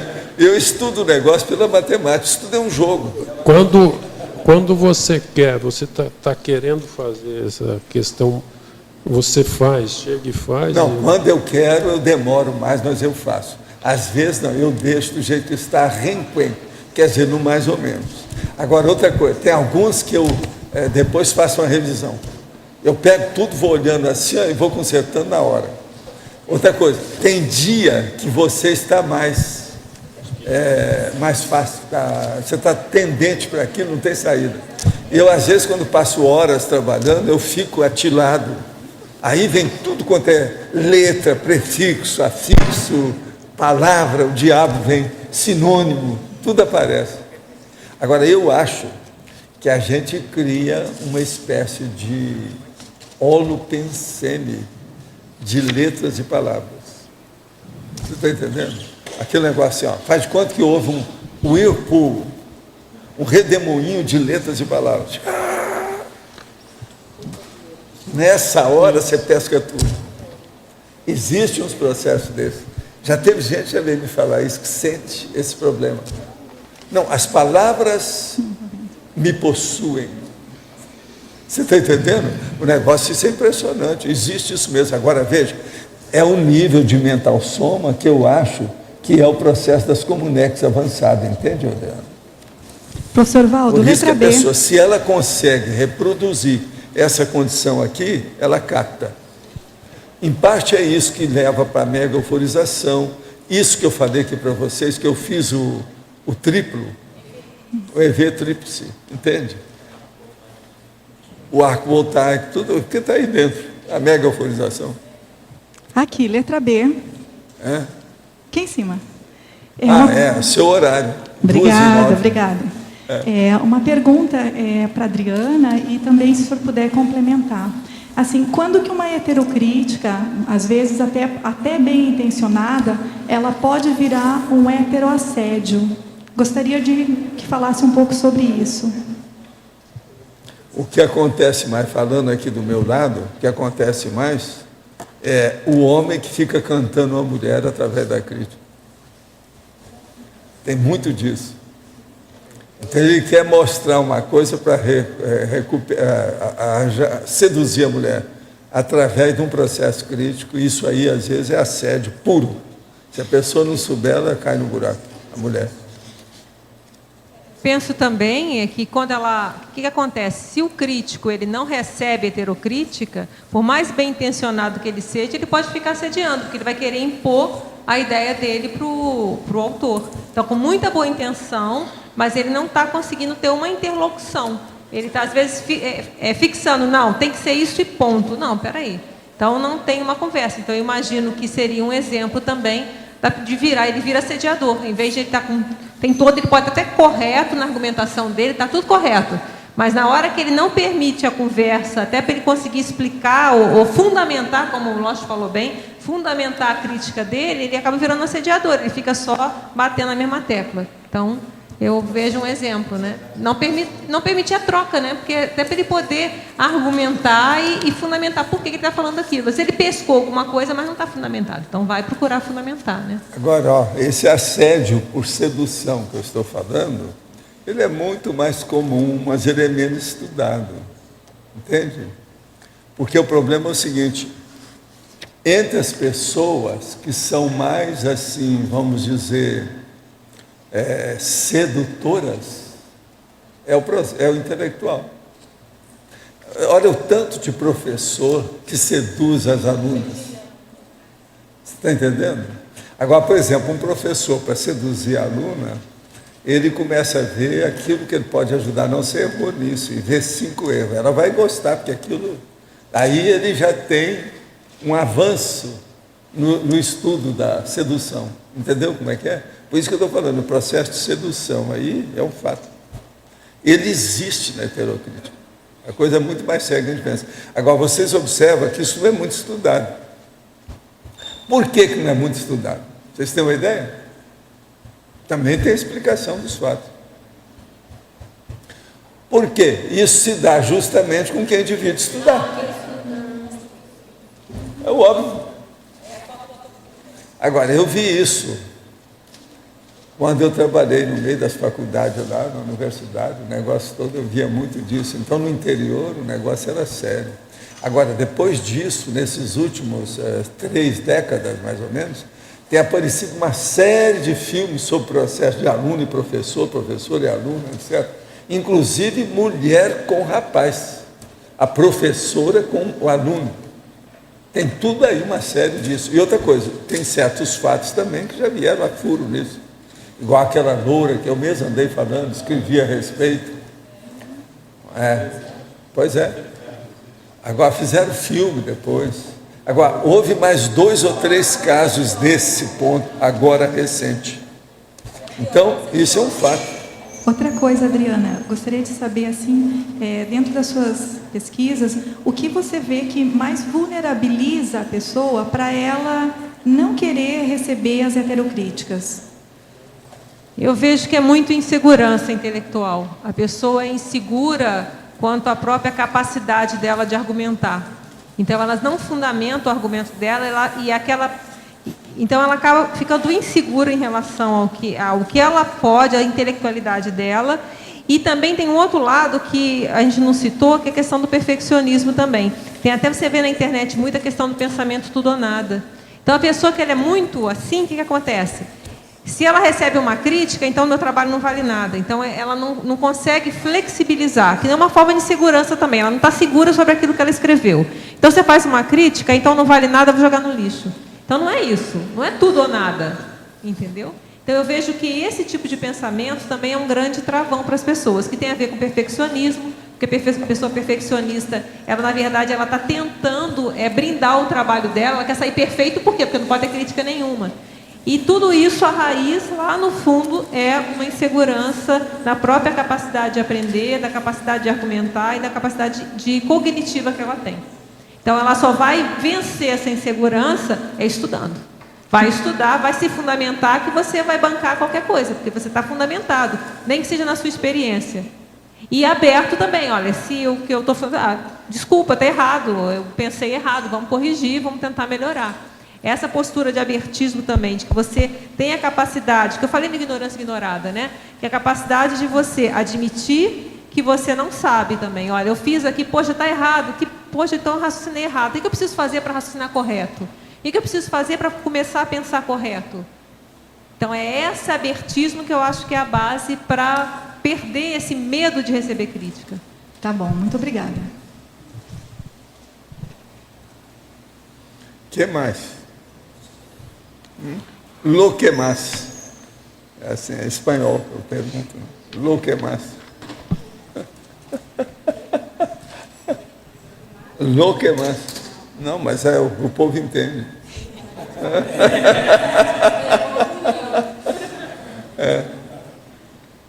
Quer dizer, o que mais?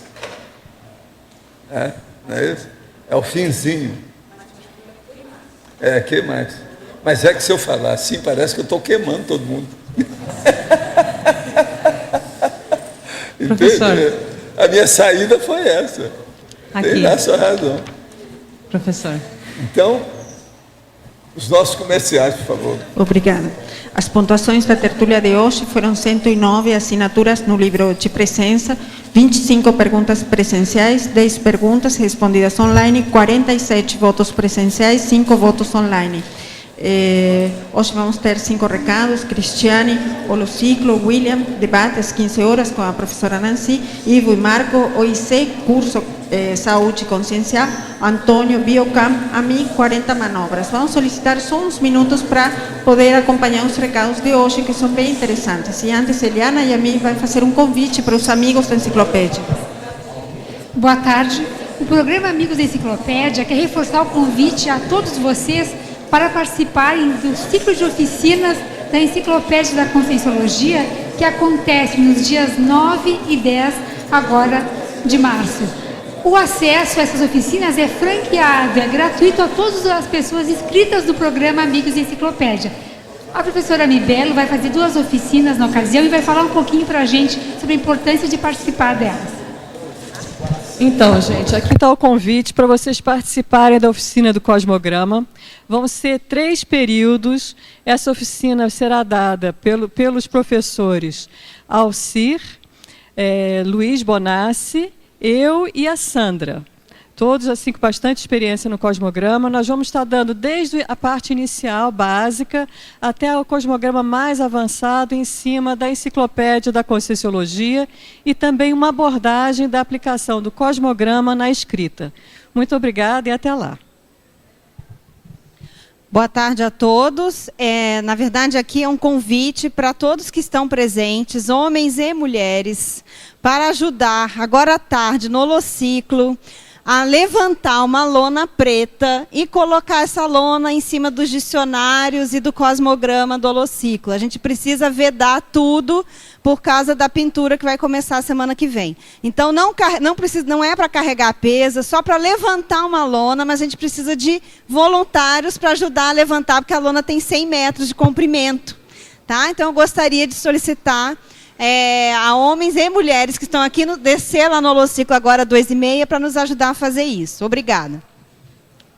Pessoal, depois que vocês levantarem a lona lá no Holociclo, às 15 horas, vou fazer a campanha junto aqui, Cris, às 15 horas nós iniciaremos um debate com a professora Nancy sobre o uso do termo OLV, Oscilação Longitudinal Voluntária das Energias, nas aulas de Conscienciologia. Então, se você é professor de Conscienciologia ou candidato à docência, você pode participar desse debate e discutir conosco sobre o emprego desse termo nas suas aulas. Aguardamos vocês, são apenas 15 vagas.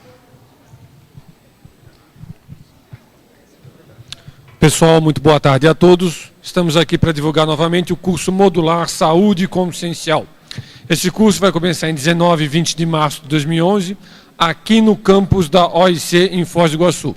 Esse curso possui 22 módulos e vai de março de 2011 a fevereiro de 2013, praticamente 2 anos, tá?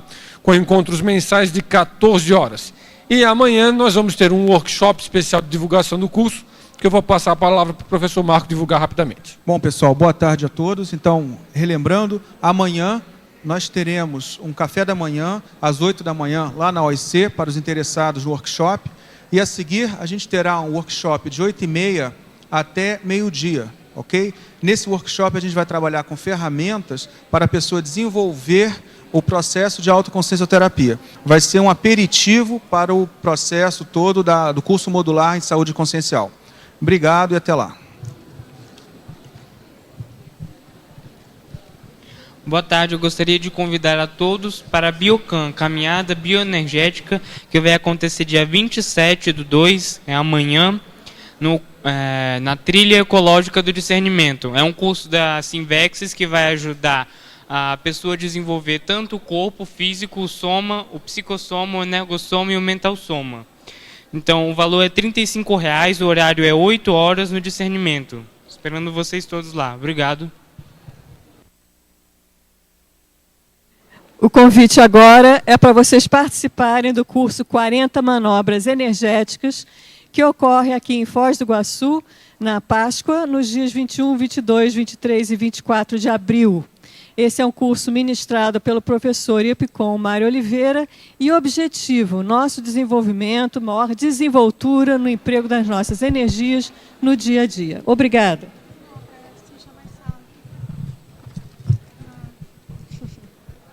O verbete eleito para amanhã é esclarecimento interpares, especialidade interassistenciologia, autora Mabel Teles. Obrigada e boa tarde a todos.